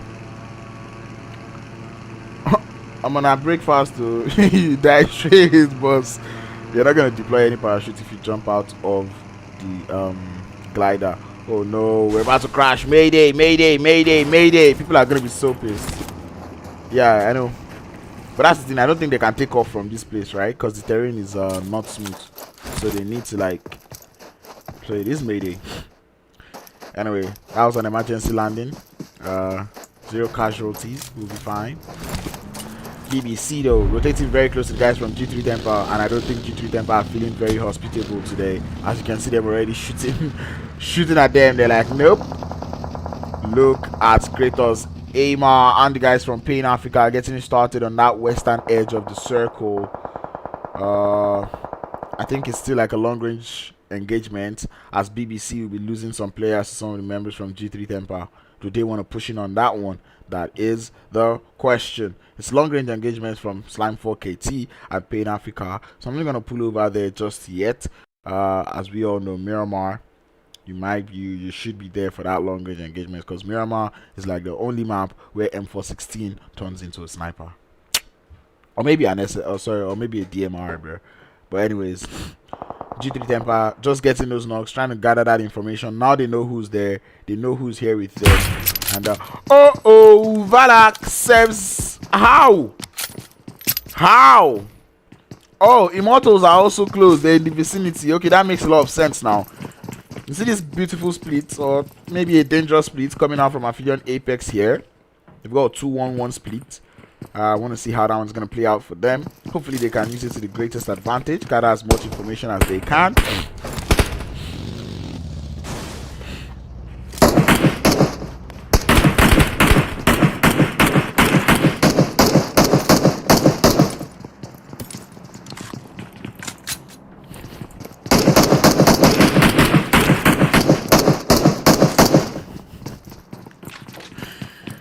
Oh man, not people. I see what's going on in my chat. Like, people are talking about my whole Mzanzi thingy and DK casting. I'm not even about to get started on that conversation, right? Trust me, Sully, it's something that hurts me that I'm not casting the Mzanzi Esports League. But like 6ix9ine said, we move. We've got something else cooking. So anyway, I'm chilling to actually let the fight start. There's a whole lot of cluster. We have this sexy little fruit salad going on, but everyone's just teasing everyone at this moment, right? So I'm just gonna be putting over to pretty much every team here, right? Because obviously we've got fans in the chat. Fanboys and fangirls have not been on Drogons since the beginning of this match, but in case you're wondering, here we have the Drogons. Our Slime4KT. They're still getting it started, exchanging those knocks. Maybe not exchanging the knocks, but just giving out those knocks to guys from Pain Africa. And Pain Africa are just like, damn, if we catch you people, better behave. Here's what I'm wondering. One thing I don't is how they don't show zones. I know Hawk, me, cast, bro. Do you want to sleep while watching? LOL. Zone about to close. Mamba is shouting, yo. I think something is about to go on. Zone 2 has not closed. Zone 2 is just about to collapse onto Zone 3. And now the points are no longer 2 points. As Slime4KT now full send onto the guys from Pain Africa. Crazy not able to pull up that med. Hana, the last one left, is very close to Storm. Storm definitely has that memo. The nade's coming out. It's going to get himself in a sandwich right now. I'm sorry I missed that fight from the beginning. I thought it was long range engagements, but little did I know that things were actually going on as Jeff Bot does get exploded in that vehicle by KHK Jair. But anyways, Hanad is up against the full Slime4KT team. They're out here throwing the mollies. They didn't even grab the thirst. Nate's coming out. One down. It's going to be Pronto, but Ama definitely doesn't want to have it as he takes it down. Pain Africa goes out in 16th place. Zone takes us east. It's Zone 3 now. So pretty much all of those kills that Slime4KT got is going to count as 1 point and not 2 points. Sad. Anyway, KHK Esports finding themselves on that northwestern side of the zone. Aphelion Apex on the western side. Immortalz coming in also from that northwestern edge. BBC also looking for an entry from the northwest. Ooh, it's going to be a choked up northwest this time. Souls find themselves in the north around the El Hazaha. Influence Rage Africa out there almost close to the middle, but in the outskirts of El Azaha. I tell you who. I know it's not gaming that does the 1000 IQ rotation, but but this time it is G3 Temper. Anyways, they might just be looking for a way to infiltrate into that zone from that western edge. From that southwestern edge. But let's see how this one plays out for them, right? Anyways, not gaming still got a full squad. Sims Outplayed. Where are they? Okay, there they are on the south of the new zone. We've also got the Drogons holding up in the south. Undisputed AE in the south. We've got 15 teams still alive, so which means we've only lost one team at the moment. So, guys, is it too early to ask? But who do you think is taking this chicken dinner home? I'll pull up the map just a little bit so you guys can see what is going on. And maybe when you see danger, you might just know that I will be pulling over there. I'm trying to make the map a little bit bigger so you guys can see those little color clusters and see where pretty much all your favorite teams currently find themselves situated in the map. Slime4KT down there on the south, you might not see them, but they're on their way. Undisputed AE about to receive visitors as they're very close to BJE. Maybe not so close, but within sniping distance. That is close enough in angle.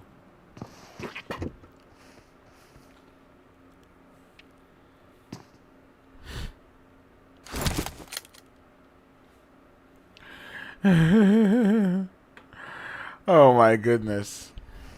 Anyway, I'm chilling for this one actually, as Baker definitely spotted. Oopsie. He's able to snipe Vile, but it was a body shot, as only his vest was damaged, and Vile, a sniper himself, you should trust him to know how to evade a sniper shot. You love to see that one. That is definitely his entrance, or that is definitely his window to leave here as he gets into that bike, activates his control alternate. What? Jackpot. But anyways, that's gonna be a D- on that jackpot, because make that CE Sports will definitely be battering that bike, and that is the end of the bike. But guess what? CE Sports drawing that attention to themselves, as the guys from UAE are gonna be like, oh, you people are there. Yes please. Matrix though, it is a trade of knocks, so Vile is just gonna be like, when people knew you will fight yourself, why did you shoot me? Anyway, the zone moves again, as you can see that on the top right of your map, of your screen, as it does takes us center again, and this is where it's gonna get crazy, as more shots will be coming out. G3 Temper pulling into the building. Was that G3 Temper shooting, or still ScrimFarm? Oh sorry, CE Sports. CE Sports down to 2 players, as they did lose Wahala out there in what do you call this place, in El Pozo. I wanted to say El Cado. Yeah, you can't be serious.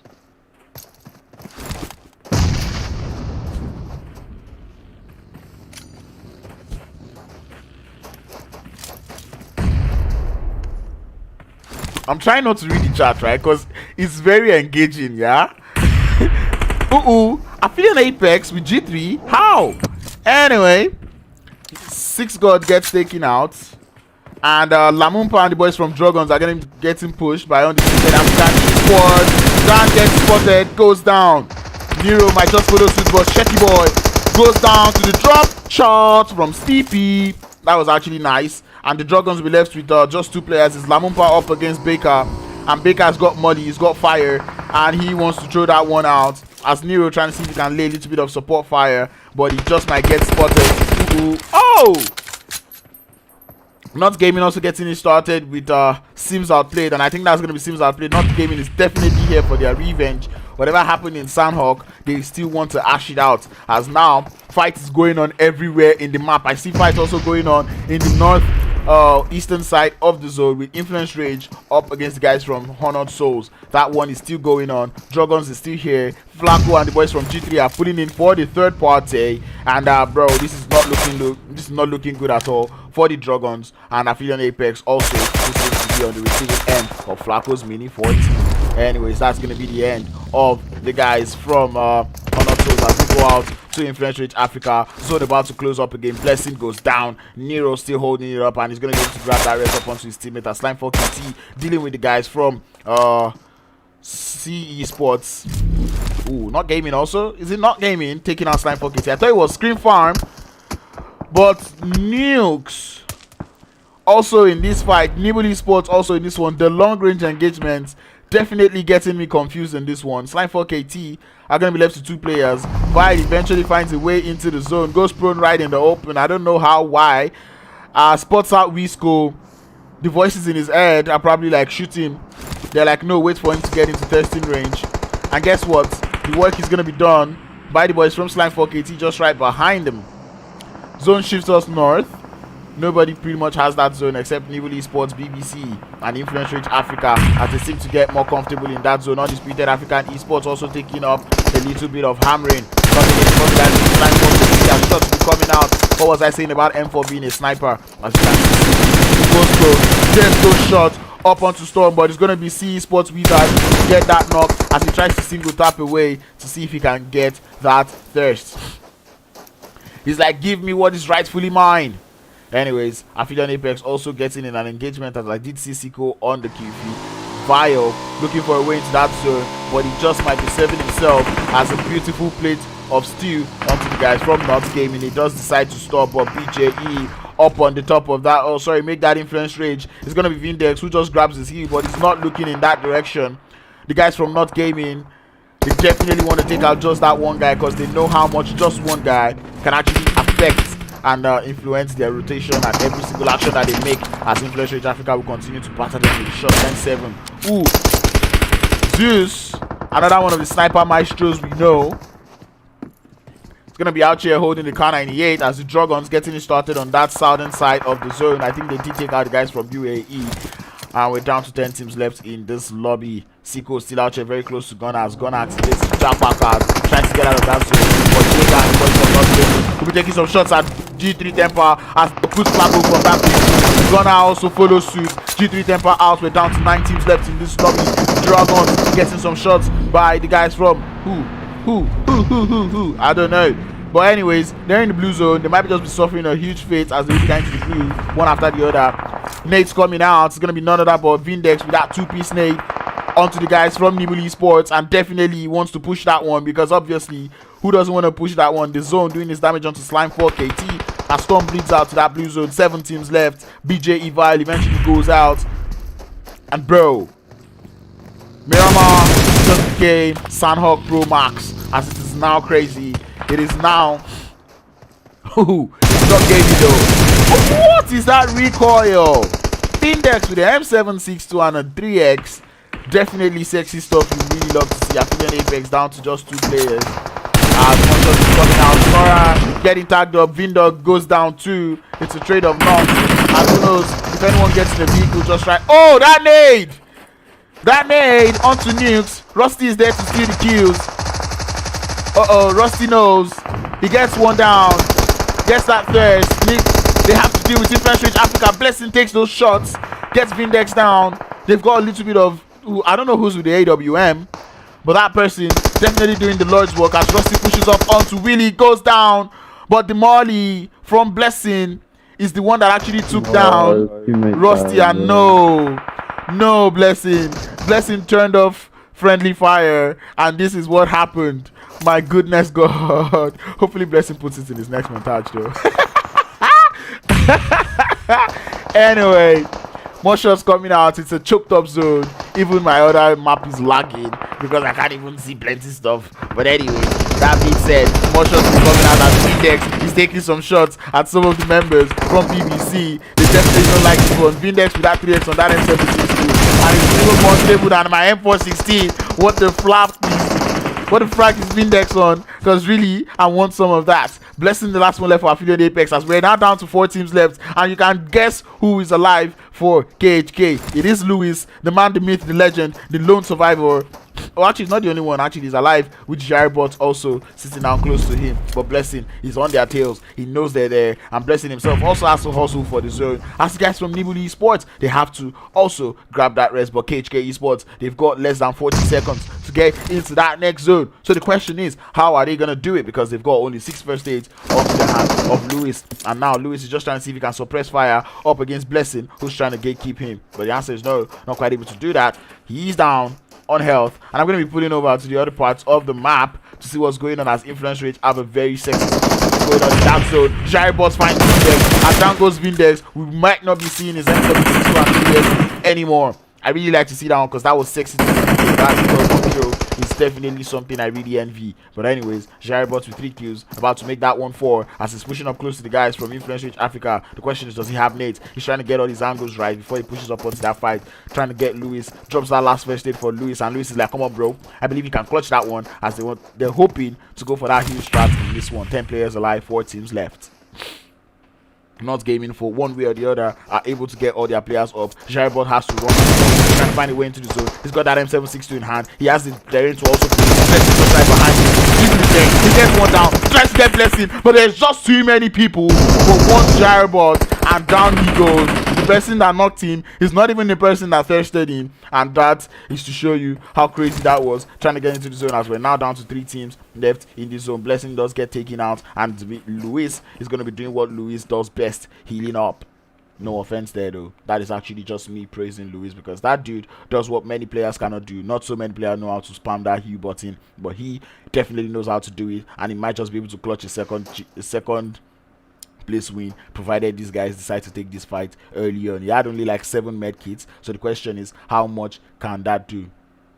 It's definitely gonna die, which is what I'm hearing. But anyways, Not Gaming trying to see what they can push up onto this one. They know it's a 3v4, but they're hoping they're not up against the full squad. As Luis comes in, does the damage onto Vindex, makes the job easier for the guys from Not Gaming.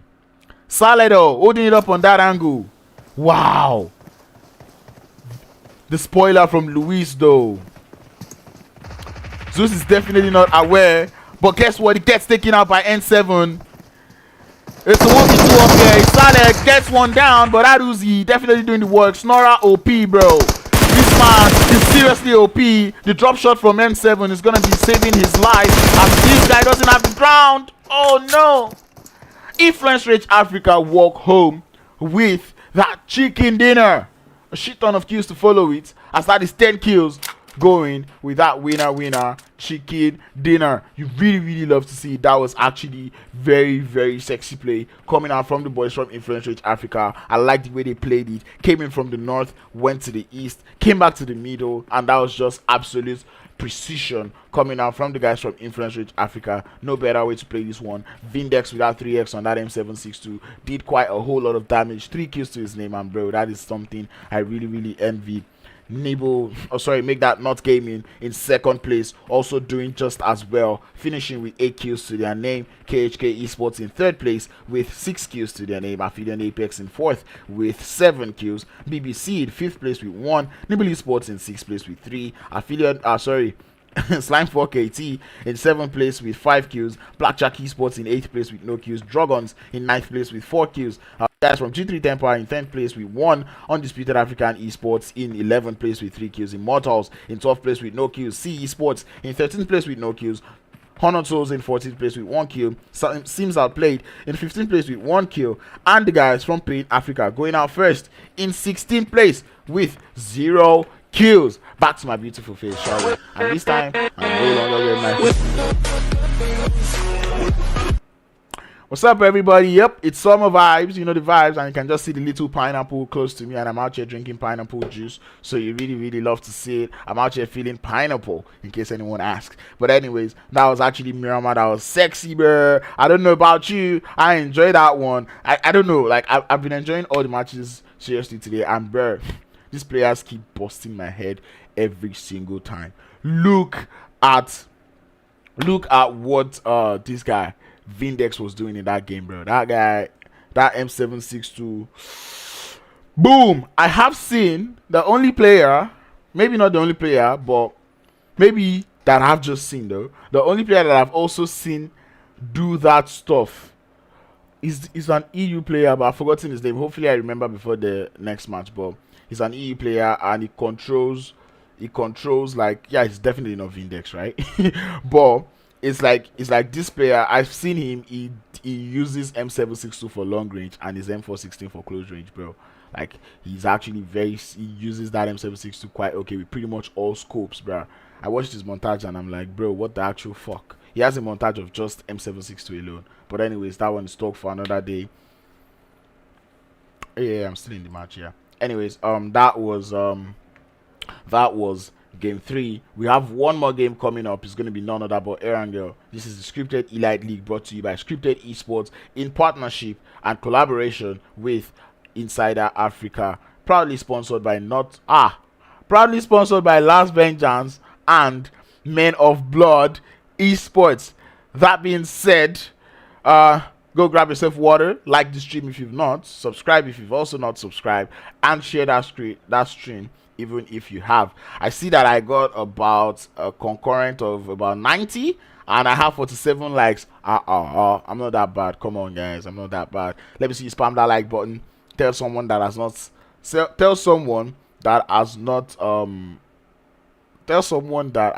liked the stream to like the stream. You get me?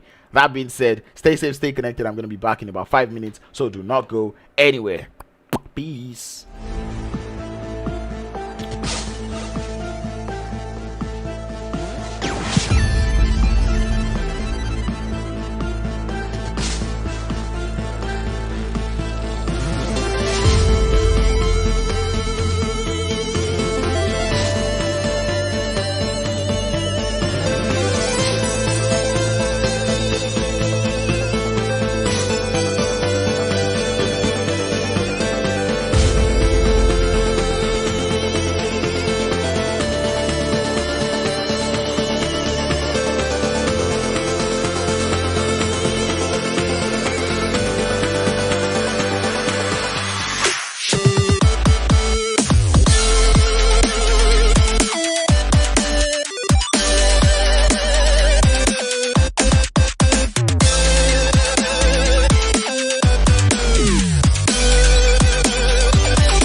Oh, if you get with me now, yeah.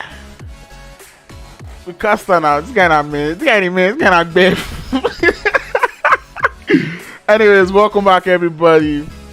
It's your boy Crowns, or it's your uncle Crowns, and I'm out here about to bring you last game of the day. It's gonna be none other than Erangel, as we're already in Spawn Island and we're chilling for this match to start.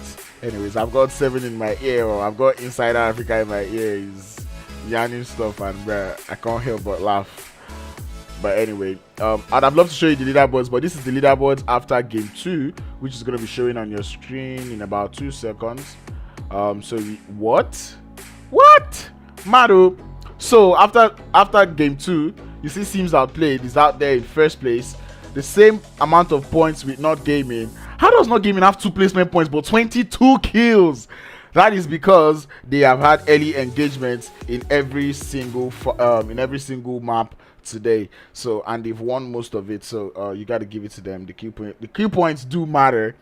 They have what? I'm actually surprised by Not Gaming, and it's only the chicken dinners, right, that is making Sims Outplayed be number 1 above them, because they both have 24 points each. KHK Africa out there coming in 3rd. And one thing, if you remember, or maybe I'll just tell you again, is that top 5 from today qualifies to the Super Weekend, and currently that top 5 is looking quite sexy. It's still contestable. I don't know what the leaderboard looks like now after game 3. That is still being done. And Aphelion Apex in 15th. Wahala. Anyways, Blackjack Esports up in 9th. Influence Rage Africa in 12th, but no worries, they would all have another go at it on Wednesday. But leaving talk for where talk is due, as I am now about to take you guys to none other but Erangel, the final Erangel of the day. So do not go anywhere, stay tuned, stay connected, as we're already in the plane. Alright, there we go.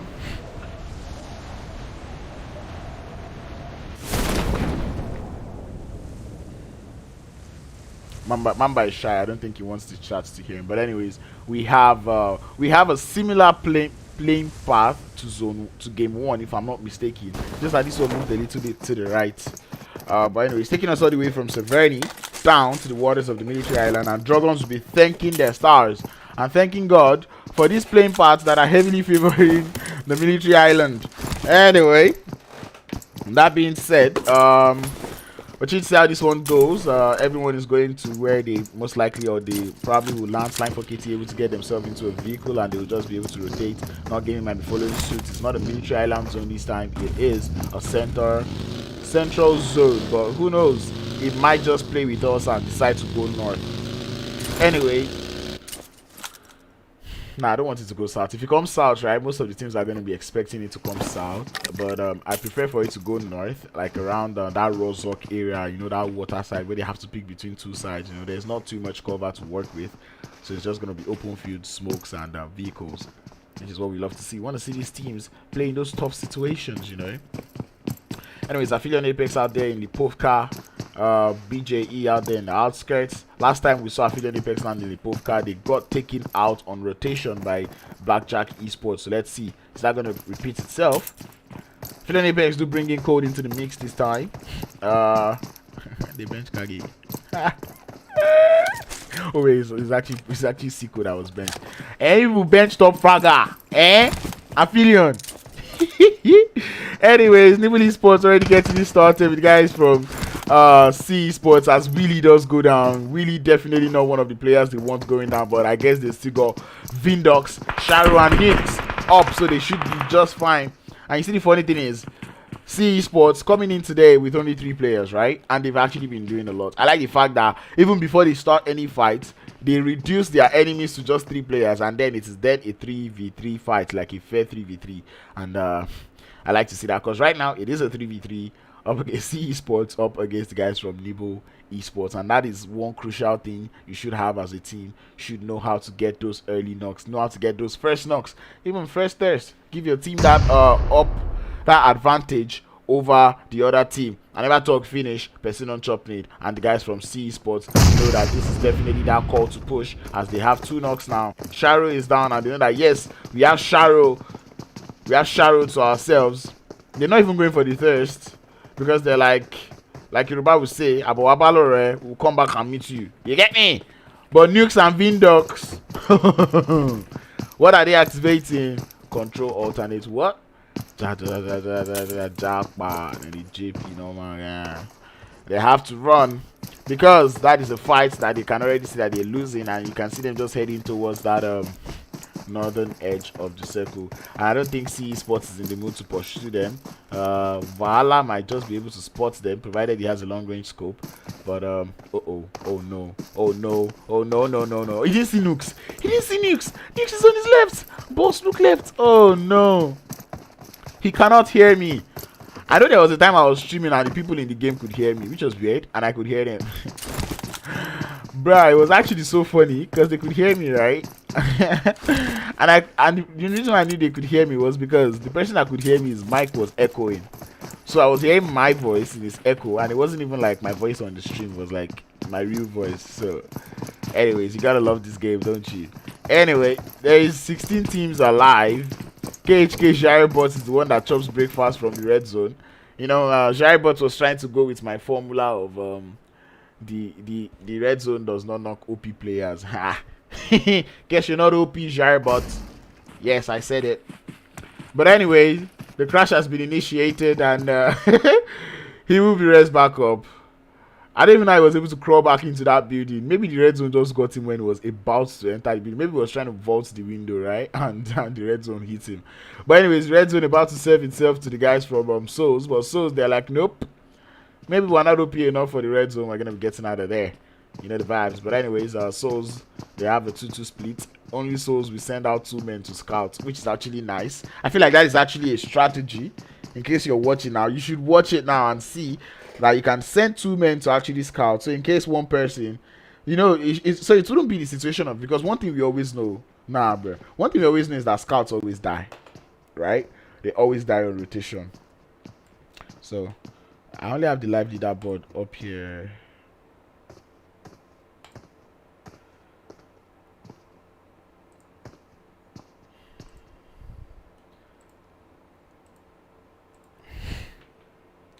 How is he doing you? Anyway, I have the leaderboard on the screen because I can, and because Mamba wants me to. So there you go. That is what you look like. SlimeForkit able to crawl up to 5th place. Not Gaming in 1st, KHK in 2nd, KHK Africa in 3rd, Sims Outplayed in 4th, SlimeForkit in 5th, Aphelion Apex now in 7th. Interested. I'm gonna take that away because that is definitely not what I want you guys to be seeing. And yeah. That is that. If you did not see it, you can always rewind it and press the pause button to know where we stand up as of this point. As Drogons Shaky Boy has made it, and now I have to go and settle the fight. But before I settle that one, it's gonna be the guys from Souls, or not Souls, taking shots at the guys from as the guy was just building, uprooted from that buggy, instant thirst. Ooh, did he turn into the Jack in the box? They don't waste time, bruh. You never knock finish, you don't chop floor. Okay. At least he didn't turn into Jack in the box. That's all that matters. Flacco, though, definitely got that memo. Gonna be finding another way into the zone. And yeah, I said I wanted to settle one fight here. Oh, yeah, Dan and Nero, come and explain to me what happened. Why are you nading your teammates? Eh? Who turned off friendly fire? I saw that he was glitched and then they had to nade him. Oh, in case you're wondering who told me he was glitched, it's none other but our Salma with the longest insignia in the world. Anyway, we see Aphelion Apex going for their northern rotation, but this time they will be heading towards Yasnaya, blessing the scout for that team. You see some of the members from Nibble Esports. I get that memo, and he's just gonna be out here just chilling outside, you know, just holding this one up. I actually want to see Aphelion Apex qualify today, like, you know, make it to that top 5. They're currently in 7th place, and it's achievable in this game. I don't care if they have to put out for hitting for that. Yes, I said it. I'm an Aphelion fanboy. Anyway, not gaming still out there in Jojopo taking the time of their life, because definitely white stress. Not gaming. Sorry, Drogons using the military island bridge, while the Immortalz using the Noble bridge. That is what you call synergy, chemistry, and symbiosis, if you speak biology. Anyway, G3 Temper able to make it to Watertown, like they always like to be. That is like their secondary drop spot.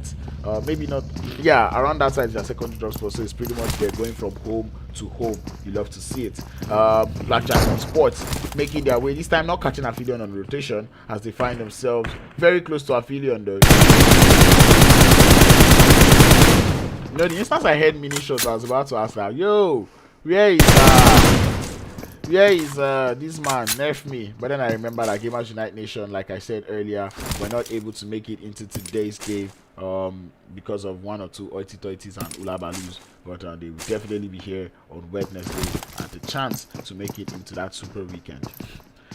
Anyways, KHK Esports, they were not able to go into my into the place I like to call my compound, as Influence Rage Africa beats them to it, and this time they're going to be pushing up onto KHK Esports, as seems Outplayed would also be doing 1 or 2 damages onto the guys from G3 Temper, or if I'm not mistaken. Oh, that kill feed was just slow. Oh, that makes sense. That makes a lot of sense now, because I was wondering how. Yeah, I know it is slow, but I'm not this slow now, guys. Since anyway, sign for KT trying to see if they can rotate into the zone from that northern edge, because they know that that southern edge is most likely going to be choked up. And if in case you're wondering what I'm talking about when I'm saying northern edge, maybe I shouldn't say edge, but northern side and southern side. This is the north, right, and this is the south. And then for KT, seeing that the zone, right, was around this side, they should know that most of the teams are currently here around this part. So unless they will actually want to take those fights, here would be the best option. You know, from here you can get to see everyone down in Rozok, up in these compounds, maybe not so clearly, but Aphelion Apex though, they get pushed by the guys from Esports, and this fight's about to start. The nade lands, takes Wizard down to 50 HP. They're holding it up behind this fence. Another nade lands, not quite doing the damage. Rusty also getting naded himself, but those nades are just too far.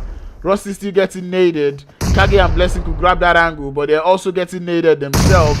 Esports have so much advantage, so much information on the guys from Aphelion Apex, and they don't want that fight. Snowix is like, I don't know if you want to get into this vehicle or not, but I'm out of here. And who knows, maybe that is the play. Have one player get out of there, grab that extra angle, and I'm very, very sure that is definitely the play. Kage is in that smoke, trying to see if he can push up onto that fight. He's got no one else behind him. He knows there's still guys down there opening up that nade piece. And this nade, he might just get that 2-piece nade. I don't know how none of these nades from Aphelion are connected. That one also lands. Oh no, Kage nades himself. Pro player doings. Snorix is able to get herself up to the top of that building, and might just get sprayed out. Oh, Snorix, my man, I keep forgetting. Yeah, to be honest, I'm used to that team being a female team. But anyways, Kage gets break fast, which is weird because I don't understand how Kage was the only one pushing that player. Now he's gonna get thirsted, and once again, Esports turn a 4v3 into a 3v3. This is actually very impressive from this team, man. I'm actually very, very impressed. But anyways, N7 with that M762, finding Brendo MVP, takes him out instantly. KHK Esports, they're like, that is just a little price to pay for salvation, in Thanos' voice. Anyway, my map has hanged as usual because this Android on BlueStacks cannot handle 4 games. Yes, I said it, Android is trash.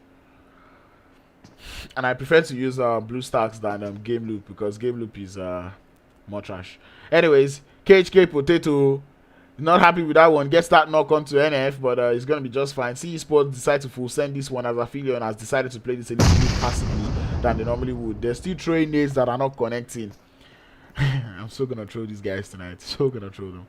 But anyway, the zone still looking a little bit sexy. Not too much going on. Everyone is just everyone finds themselves in the center of the zone, right? So everyone is pretty much prepared for this zone 3, right? Because currently we're in zone 2, so right now the kills still count as double points, and the zone will start closing in about 37 seconds. Code getting mollied there. This is pretty much the only place where we've got action in the game, which is why I'm chilling out here. Esports already having 3 kills to their name. Out of those, yeah, exactly, that is 6 points. And I don't know where they were on the leaderboards, but I'm pretty sure that 6 points will be very crucial. Code has been spotted in that window, as you can see him getting pre-fired. Oh, he tries to peek, definitely gets taken down with a headshot from Snowix. The full push should be initiated, and is now a 2v3. Wahala pushes up, gets knocked. Right left with the FPP switch, goes down. Snowix OP. As it's gonna be 2 down for Aphelion Apex. Rusty the last one left. Up against Snowix. The M76 to Rusty gets one without AKM. He's down to 1 HP. Gets glitched out by the vehicle. And that is Aphelion Apex going out early once again as they die in 15th place. Snowix though. I think that was Snowix getting all 4 kills. Fuck. This man is OP, bro. This man is seriously OP. No super weekend for Aphelion Apex. At least not today. They can give it another try by tomorrow. Are you an Aphelion fanboy too? Anyways, this is what happens when you bench Zico, yo. Ha! Zico is probably gonna be like, man. Zico is probably gonna just be like, you could not live with your own failure. But where did that bring you? Back to me. My goodness God.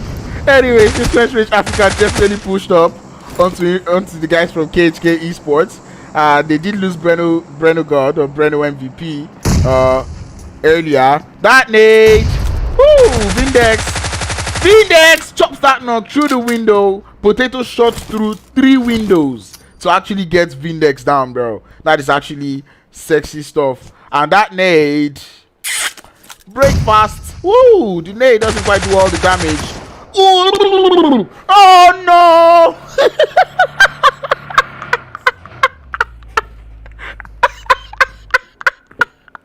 Break fast, served hot. That was definitely coffee, because that is good. No, actually not coffee. That was probably what makes you sleep, bro. Because I don't know, man.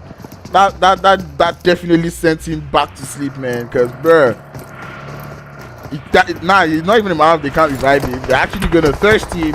The cover fire from Gyrobot is there, but KHK Esports, like I said, the top 5 is actually still up for grabs as the zone does shift. We're now in zone 3. The zone is getting smaller. Apparently, the zone takes us south. Mamba got his wish. And anyways, Potato is just out here. Definitely now he gets thirsted. And Vindex, Influence Rich Africa, definitely playing this one with all aggression. They want to get into that super weekend, and they're like, we do not care if we have to take out KHK Esports to do that. Anyways, that sexy stuff on top of the building. Ooh. They don't know Gyrobot is there though. I think they just drove past him. But no, now they know, because one person is in front of Gyro, right?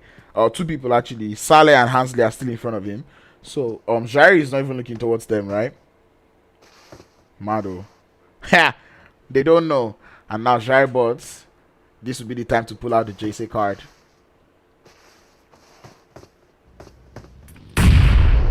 Ooh. Seems Outplayed also getting it started with BJE, but it is a long-range engagement. As Gyrobot gets the knock onto Saleh. They're going to be pushing up onto him. Gyrobot up against, ooh, 3 players from Influence Rate, and I think they're going to feast him. Yep. Oh no, they did not. I thought they were going to feast him. We're waiting for that one. Luis, the last one left, as Immortalz will be getting it started with the guys from Undisputed Africa Esports.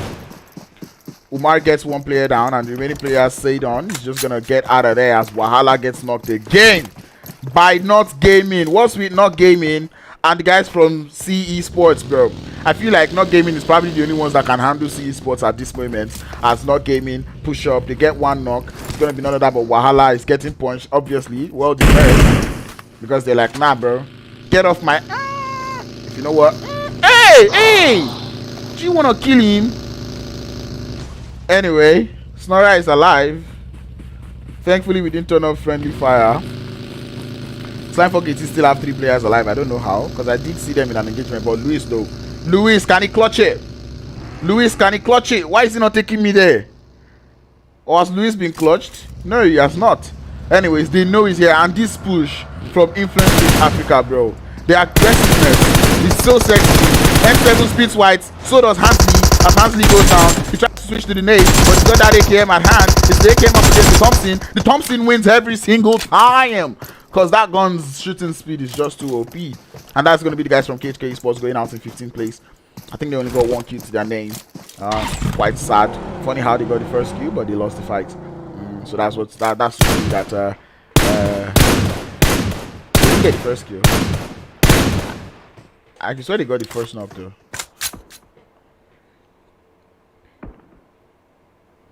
Oh. Gaming as useless find himself on the floor. Lord also find himself on the floor from Snorer. Snorer, that man is seriously OP, bro. I don't know who Snorer is, but that man is actually OP. I've seen him in a team before. Was it not the one in Diddy? Was he? He was in what? Oh, he was in the EU. No, I could. Yeah, I've seen him play with the team, but that's why I know like him. Wisco, I don't know what you're on. Oh! The two-piece nade, BBC, definitely turned this fight around, and that is what you suffer from just one mistake. One mistake, BBC. Wow, they capitalized on that one so hard. Nah, bro. Because like Wisco got into the back of the buggy, right? Instead of running inside the buggy, and then just that enough, the instance he got taken out, bro. That sexy nade. Slime 4KT. What is this split? Amar taking some shots at the guys from Esports. They already did get one knock, but I think they already got the red back up. Now it's Influence Rate Africa though. No longer Nibble Esports, as Amar is going to be taking some shots at Ansley. And trust me, Slime 4KT, if you know the momentum that Influence Rate Africa brought into this game, you definitely wouldn't be taking the shots, as their Drogons are not out here up against the guys from Undisputed AE. Nero goes prone, but G3 Temper is there for the third party.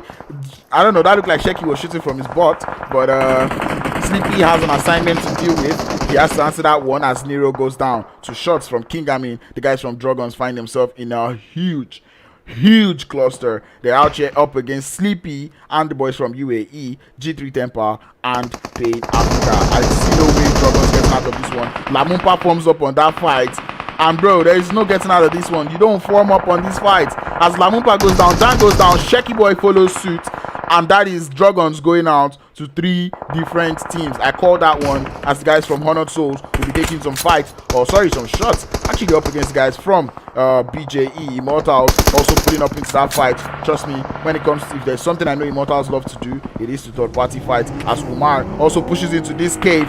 This place is not where you want to go. It takes UAE out, but he's going out to the guys from G3 Temper. Sahil forms up, but he's not quite able to form up right in time, as I don't know where else. Ooh, still letting those shots go out towards Sahil. Interesting. Pain Africa driving towards Slime 4KT. Storm might just be receiving that one. Ooh, he crashed it. Anyways, he Storm up against Hanad. Why did he stop? Oh no, the cover fire. That is why he stopped. Anyways, he lets that one nade go out. It's preserved, hoping for it to connect, but he doesn't. They can't push him because the beast is giving them cover fire. But Pronto from the side, getting heavily battered in that buggy. But by that buggy, that nade connects, doesn't do the whole damage. Storm has to push with him. As you can see, Pronto opening up that molly. He throws it out. Does it connect? It is a nade. It does connect. It does the damage. The nade, the molly is there. Connects onto Kingami. One knock. Beast able to evade those nades damage. But Pronto, he sees Hanad or puts him from the grass. The last one left. He gets Pronto down. Up against Storm. Tries to put in the shot, but it is just too much. As the boys from Slime 4KT emerge as winners in that one. The zone pushes up, and now we are seeing zone 5. It's phase 5. G3 find themselves in the zone. The only team in the zone at the moment, as every other team has to find a way into the zone, seems outplayed. Still alive in this one. Nibble Esports, Influence Rate Africa find a way into the zone. As you see them with their sexy 4 kills, pulling in. They're staying at the northern edge, and they're getting heavily battered by the guys from Sims Outplayed, as Lord gets that knock onto Cheddar. The break pass with the snipers though. Who are you shooting in there? Who do you see there now that you're shooting? Now, wow. Anyway, Sims Outplayed taking this fight outside the zone. Not something I would advise, because guess what? They've got a minute. Okay, they still have a minute though. Who knows? Maybe they move at 30 seconds. But anyways, Valak, the guy from BJE. It's too many guns for him, and he cannot just take that one. But Nihao, he doesn't want to have it. Pushing up with that McLaren, and the shots from the side is going to be Souls. helping them out in this one, but they do not realize the third party situation coming in from Souls, and they would realize in about 2 seconds now, as Kratos is very close to Vio. He gets Zane down, Zane continuing to bleed out, Nihal taking shots from behind, and also there is third party coming in from Influence Rage Africa. This is third party central. This is definitely not what we expected. Kratos stands up to the challenge, and he gets all of the members from Blackjack Esports down, and that is going to be BBC finishing this one. They already have 5 kills to their name. You love to flipping see it as Immortalz lose darkness in that blue zone. Oh, sorry, in that new zone. Anyway, seems Outplayed very close to the guys from Influence Rage Africa, but he sees the light, he spits the white, and he goes down. So does Impulse. More whites, as you can see him turning into that beautiful sexy white smoke from that glacier. But anyway, seems Outplayed have to get into the zone. But guess what? It's going to be driving straight into the mouth of the guns, or straight into the nozzles of the guys from G3 Temper. This is crazy because there's no open field. Oh, sorry, it is just open fields in this zone. Only a few compounds, and not so many people have it as the guys from, I think that is Honored Souls, look for a way into the zone. Whoa, shots going everywhere. BBC driving into that zone, trying to see if they can find that deep to play. But the guys from Seas Outplayed, just right in front of him, is going to be Ghost, putting in the work. The nade pin is pulled, and Ghost might just get shot at from the back by Vindex. Trust me, Vindex is not one person that misses this one. He uses his cursor, tries to take the shots, but it goes down to the amazing support fire coming in from the guys from Seoul, even though that's not their teammates. BBC gonna be enjoying that one as they take out Ghost, and we're down to 6 teams left in the zone. The whole zone shifts again, and it's favoring just the compound being held by G3 Temper. Could this be G3 Temper's game? Yes, it's down with 4 kills. We do not have building, and 6 God is continuing to wreak havoc, to do the damage onto this one. Slime Corporate is still holding it up on that northwestern edge. Influence Rage Africa still on that north. As Gunnar is going to be taking the shot towards Honored Souls. They lose 1 player. I don't know if they might be able to raise him back up. There's too many shots, too many people to watch. 16 players left in this zone, 6 teams alive. Who do you think is working on with this one? Sahil OP still alive in this one, as guys from Honored Souls will be trying to see if they can get that res. But as they res one person up, another person is getting knocked. Gonna going in on that flank angle, or make that Flacco on that flank angle with that mini 14, but not quite able to get those knocks. He's still looking at the guys from Nuclear, I want to say Nuclear Fallout, but anyway, it's going to be N7 from Influence Rage Africa as Clutch does get thirsty. More shots coming out. Influence Rage Africa have to get into the zone. They're not in the zone. Same thing has to do with Slime4KT, but these teams, they know they can't rotate early into the zone because there is no single source of cover in that zone. They have to play the little deep. Vindex getting shot at from behind. There's a little deep for him to play. He finds himself that deep, and he's going to be going down, but Slime4KT, they most likely have spotted them. N7 taking the shot towards Amar. Amar gets uprooted. Slime4KT suffering a huge one here as they now have one lead open. Nades coming out, BBC coming in from behind, not able to make it into the zone, but we can't say the same thing for Kratos, and I think he's just going to be going on that hill strat as the zone does move. Phase 6 now. Slime4KT still alive in this one. G3 Temper definitely looking strong in this one as the zone shifts away, and Sahil OP is just going to be able to get himself a second place if he plays this one correctly. Storm hits the deck.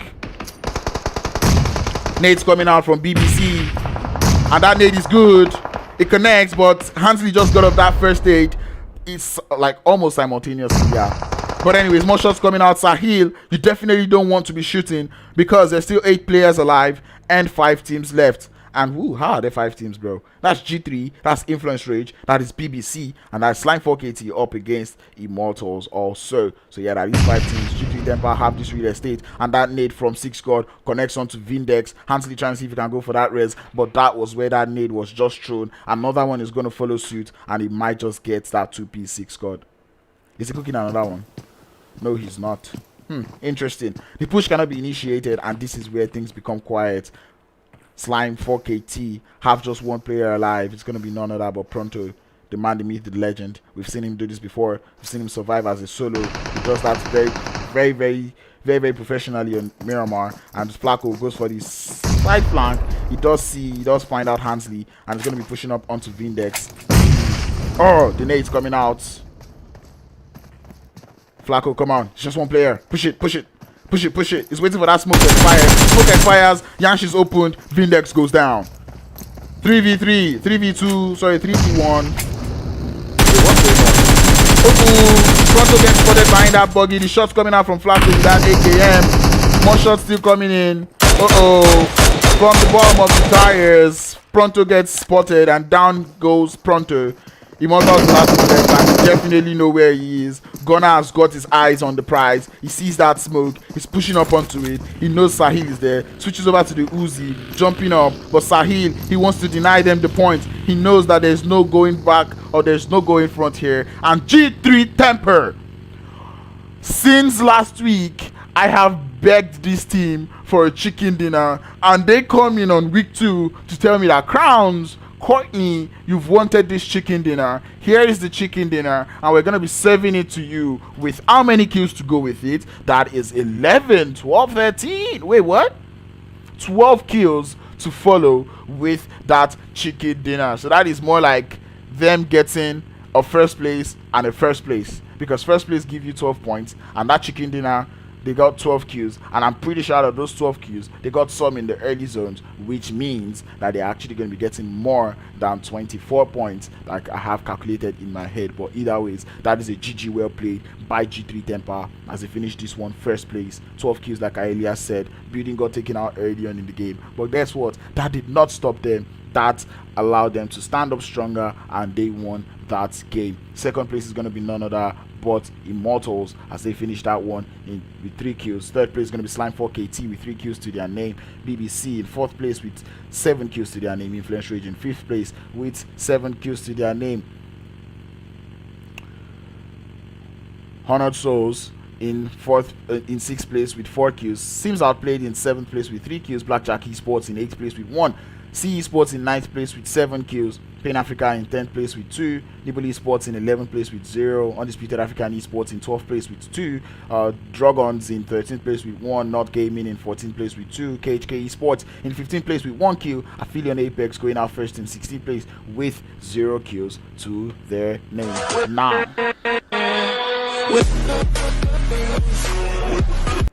Now, with the way that match ended, there is only one question in my head.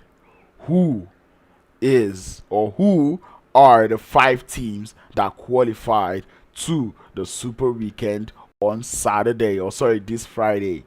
That is the only question that I need answers to, and those answers are going to be provided to me in a matter of 3 to 5 minutes. So you're going to be here with me while we talk and chit chat and gist. I didn't clip any moment, so I wouldn't be able to go back, but let me deal with the chat. Once again, this is the Scripted Elite League, brought to you by Scripted Esports in partnership with Insider Africa. It is proudly sponsored to you by Last Vengeance and the boys from and the men actually of Blood. I say big thank you to them, because $450, no be beans. And judging by the way this tournament is going, I have hopes, and I know that towards the end of this tournament, I believe someone else might just decide to like chip in a little bit more funds, because definitely these teams are doing impressive stuff. And bruh, this is actually mind-blowing, man. I never thought I would see this level of play, but guess what? These teams are showing you that they are actually willing to improve, and you can see them showing all of that that will to improve. And one thing I actually like is the guys from Sims Outplayed. In case you do not know, Sims Outplayed was formerly known as Eraser Crew, and they did play in the PMCOs. So look at them playing in the PMCOs to where they are right now, and I tell you that is actually a big improvement. And one thing is very definite, there's one thing I'm sure about, it is that the guys from Sims Outplayed are definitely in that Super Weekend. I'm pretty sure they are, and who knows, they might actually not make it into the Super Weekend, but I feel like they should. Yeah, definitely G3 would have jumped up from that one.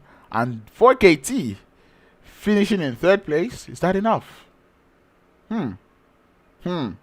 The question is, who goes? Actually, before I pull that up, I want to see you guys in the chat, right? I want to see you put it in the chat.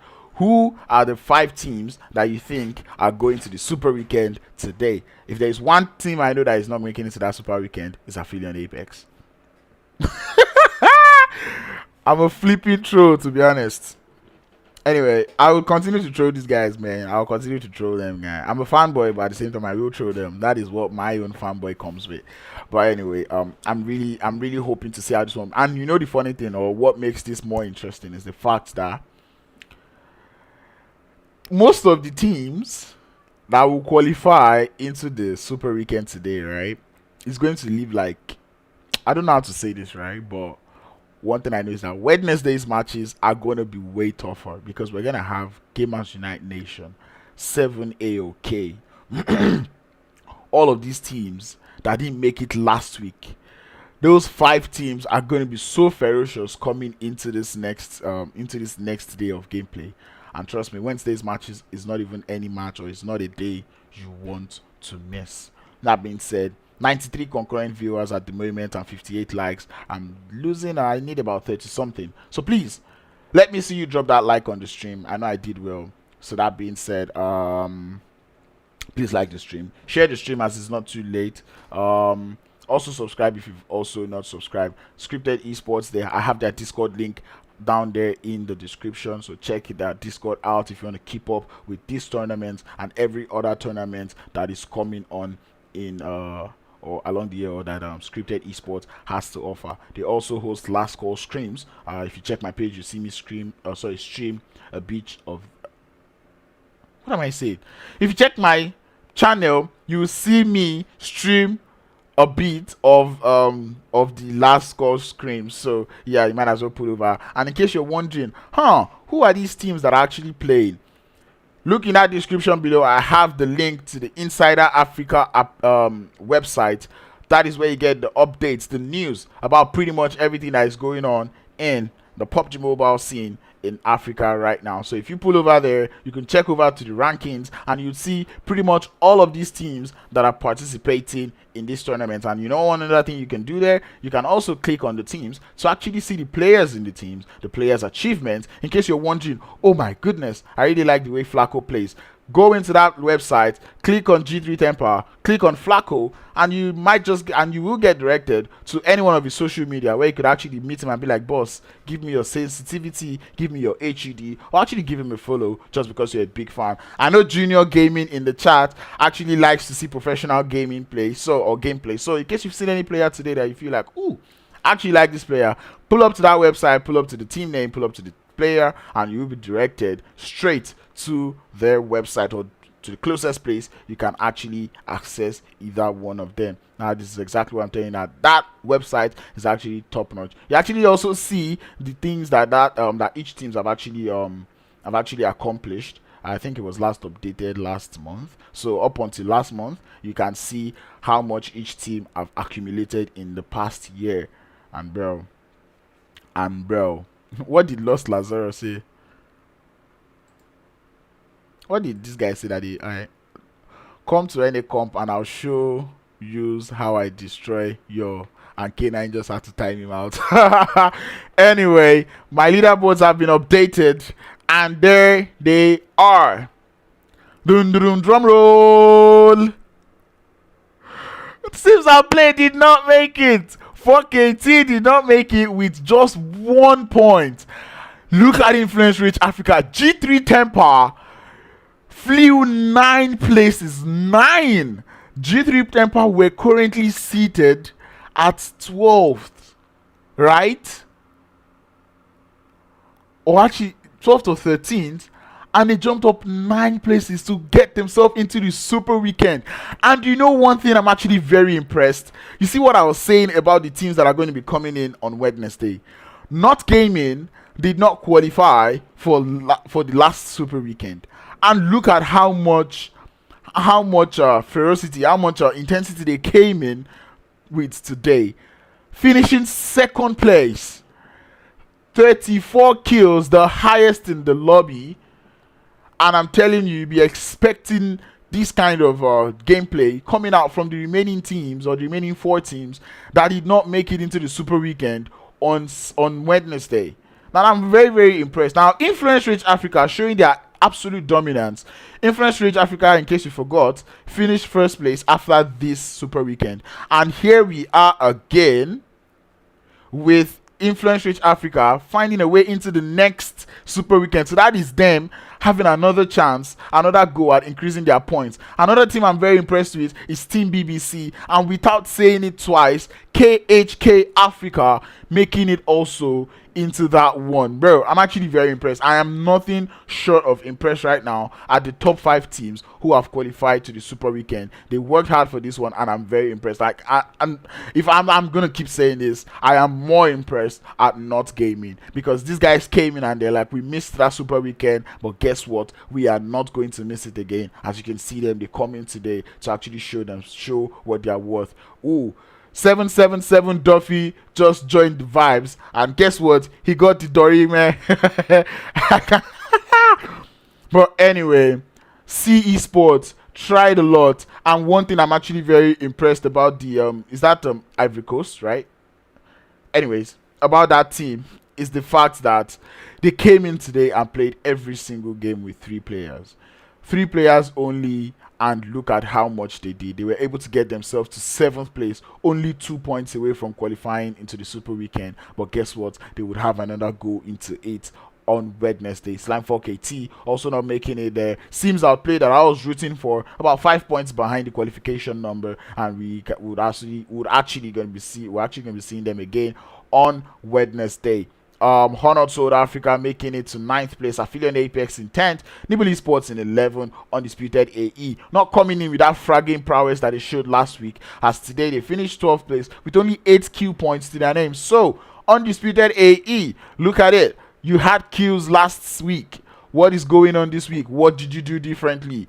Look back and try to confirm. Blackjack Esports coming out from that Super Weekend, coming in today in 13th place, 12 kills to their name, 6 placement points. You got to find that balance. Immortalz coming in today with 14th place, Paying Africa in 15th, and the Drogons coming out in 16th place, which begs the question, when Drogons were contesting for drop spots, they did not finish 16th.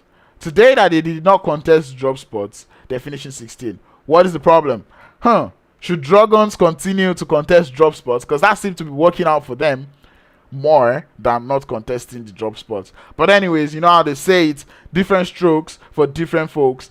I could continue going on and on and on and on about what I think about these leaderboards, but once again, I am still very impressed at the level of gameplay Not Gaming came in with today. I was talking about Not Gaming sometime this weekend, and I don't remember who I was talking about them to. I was like, yo, Not Gaming is a team, because I was like, yo, Nigerian teams, I was talking about PMCOs, yeah, I'm like, oh, and the Nigerian teams, how are they going to fare out in this one? And then someone's like, oh, Not Gaming too, you should watch out for them. I'm like, Not Gaming, some days they might perform well, but another day after a good performance, you see, like, you know, they don't have all their players in the room, or they don't even play. But today they've come to shut me up, to tell me that Crowns, shut the fuck up, and we're going to be making it into the Super Weekend as they finish 2nd place. I'm still very impressed. Influence Rich Africa, when someone says define consistency, pull up that team for me. And I'm not surprised that Influence Rich Africa performing this well. Why? Because this team is pretty much a machinery team. They've got UAE, or they had previous UAE Inspector. That is one of the best IGLs in Africa right now. But in fact,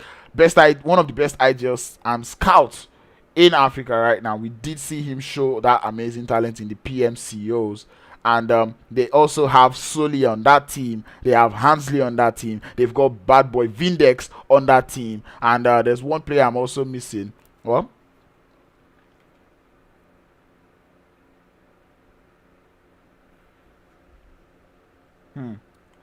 Oh, and N7 too. The new player they just signed, actually. They went to go grab that experience, because obviously they know they need that experience factor. They know they need to actually learn more. And bro, I'm actually quite impressed at the way Influence Rich Africa have played today. But anyways, if you want to still see this leaderboard and have discussions and arguments with pretty much anybody that you want to, go over to SCRYPTED Esports Discord server. Is going to be there. You can follow them up on Instagram, where they will also post the results. Anyways, until next time, it's your boy Crowns. It's your Uncle Crowns. I've been here. I enjoyed all 4 games. I don't know about you guys. Like the stream if you've not. Subscribe if you've also not subscribed. And you know the real vibes. It's your boy Crowns. Until next time, stay safe, stay connected. Don't do drugs. Practice social distancing. Use protection. And most of all, do not hack the game. Until next time, I'm going to see you soon. Stay safe. I'll see you guys on Wednesday. Bye bye.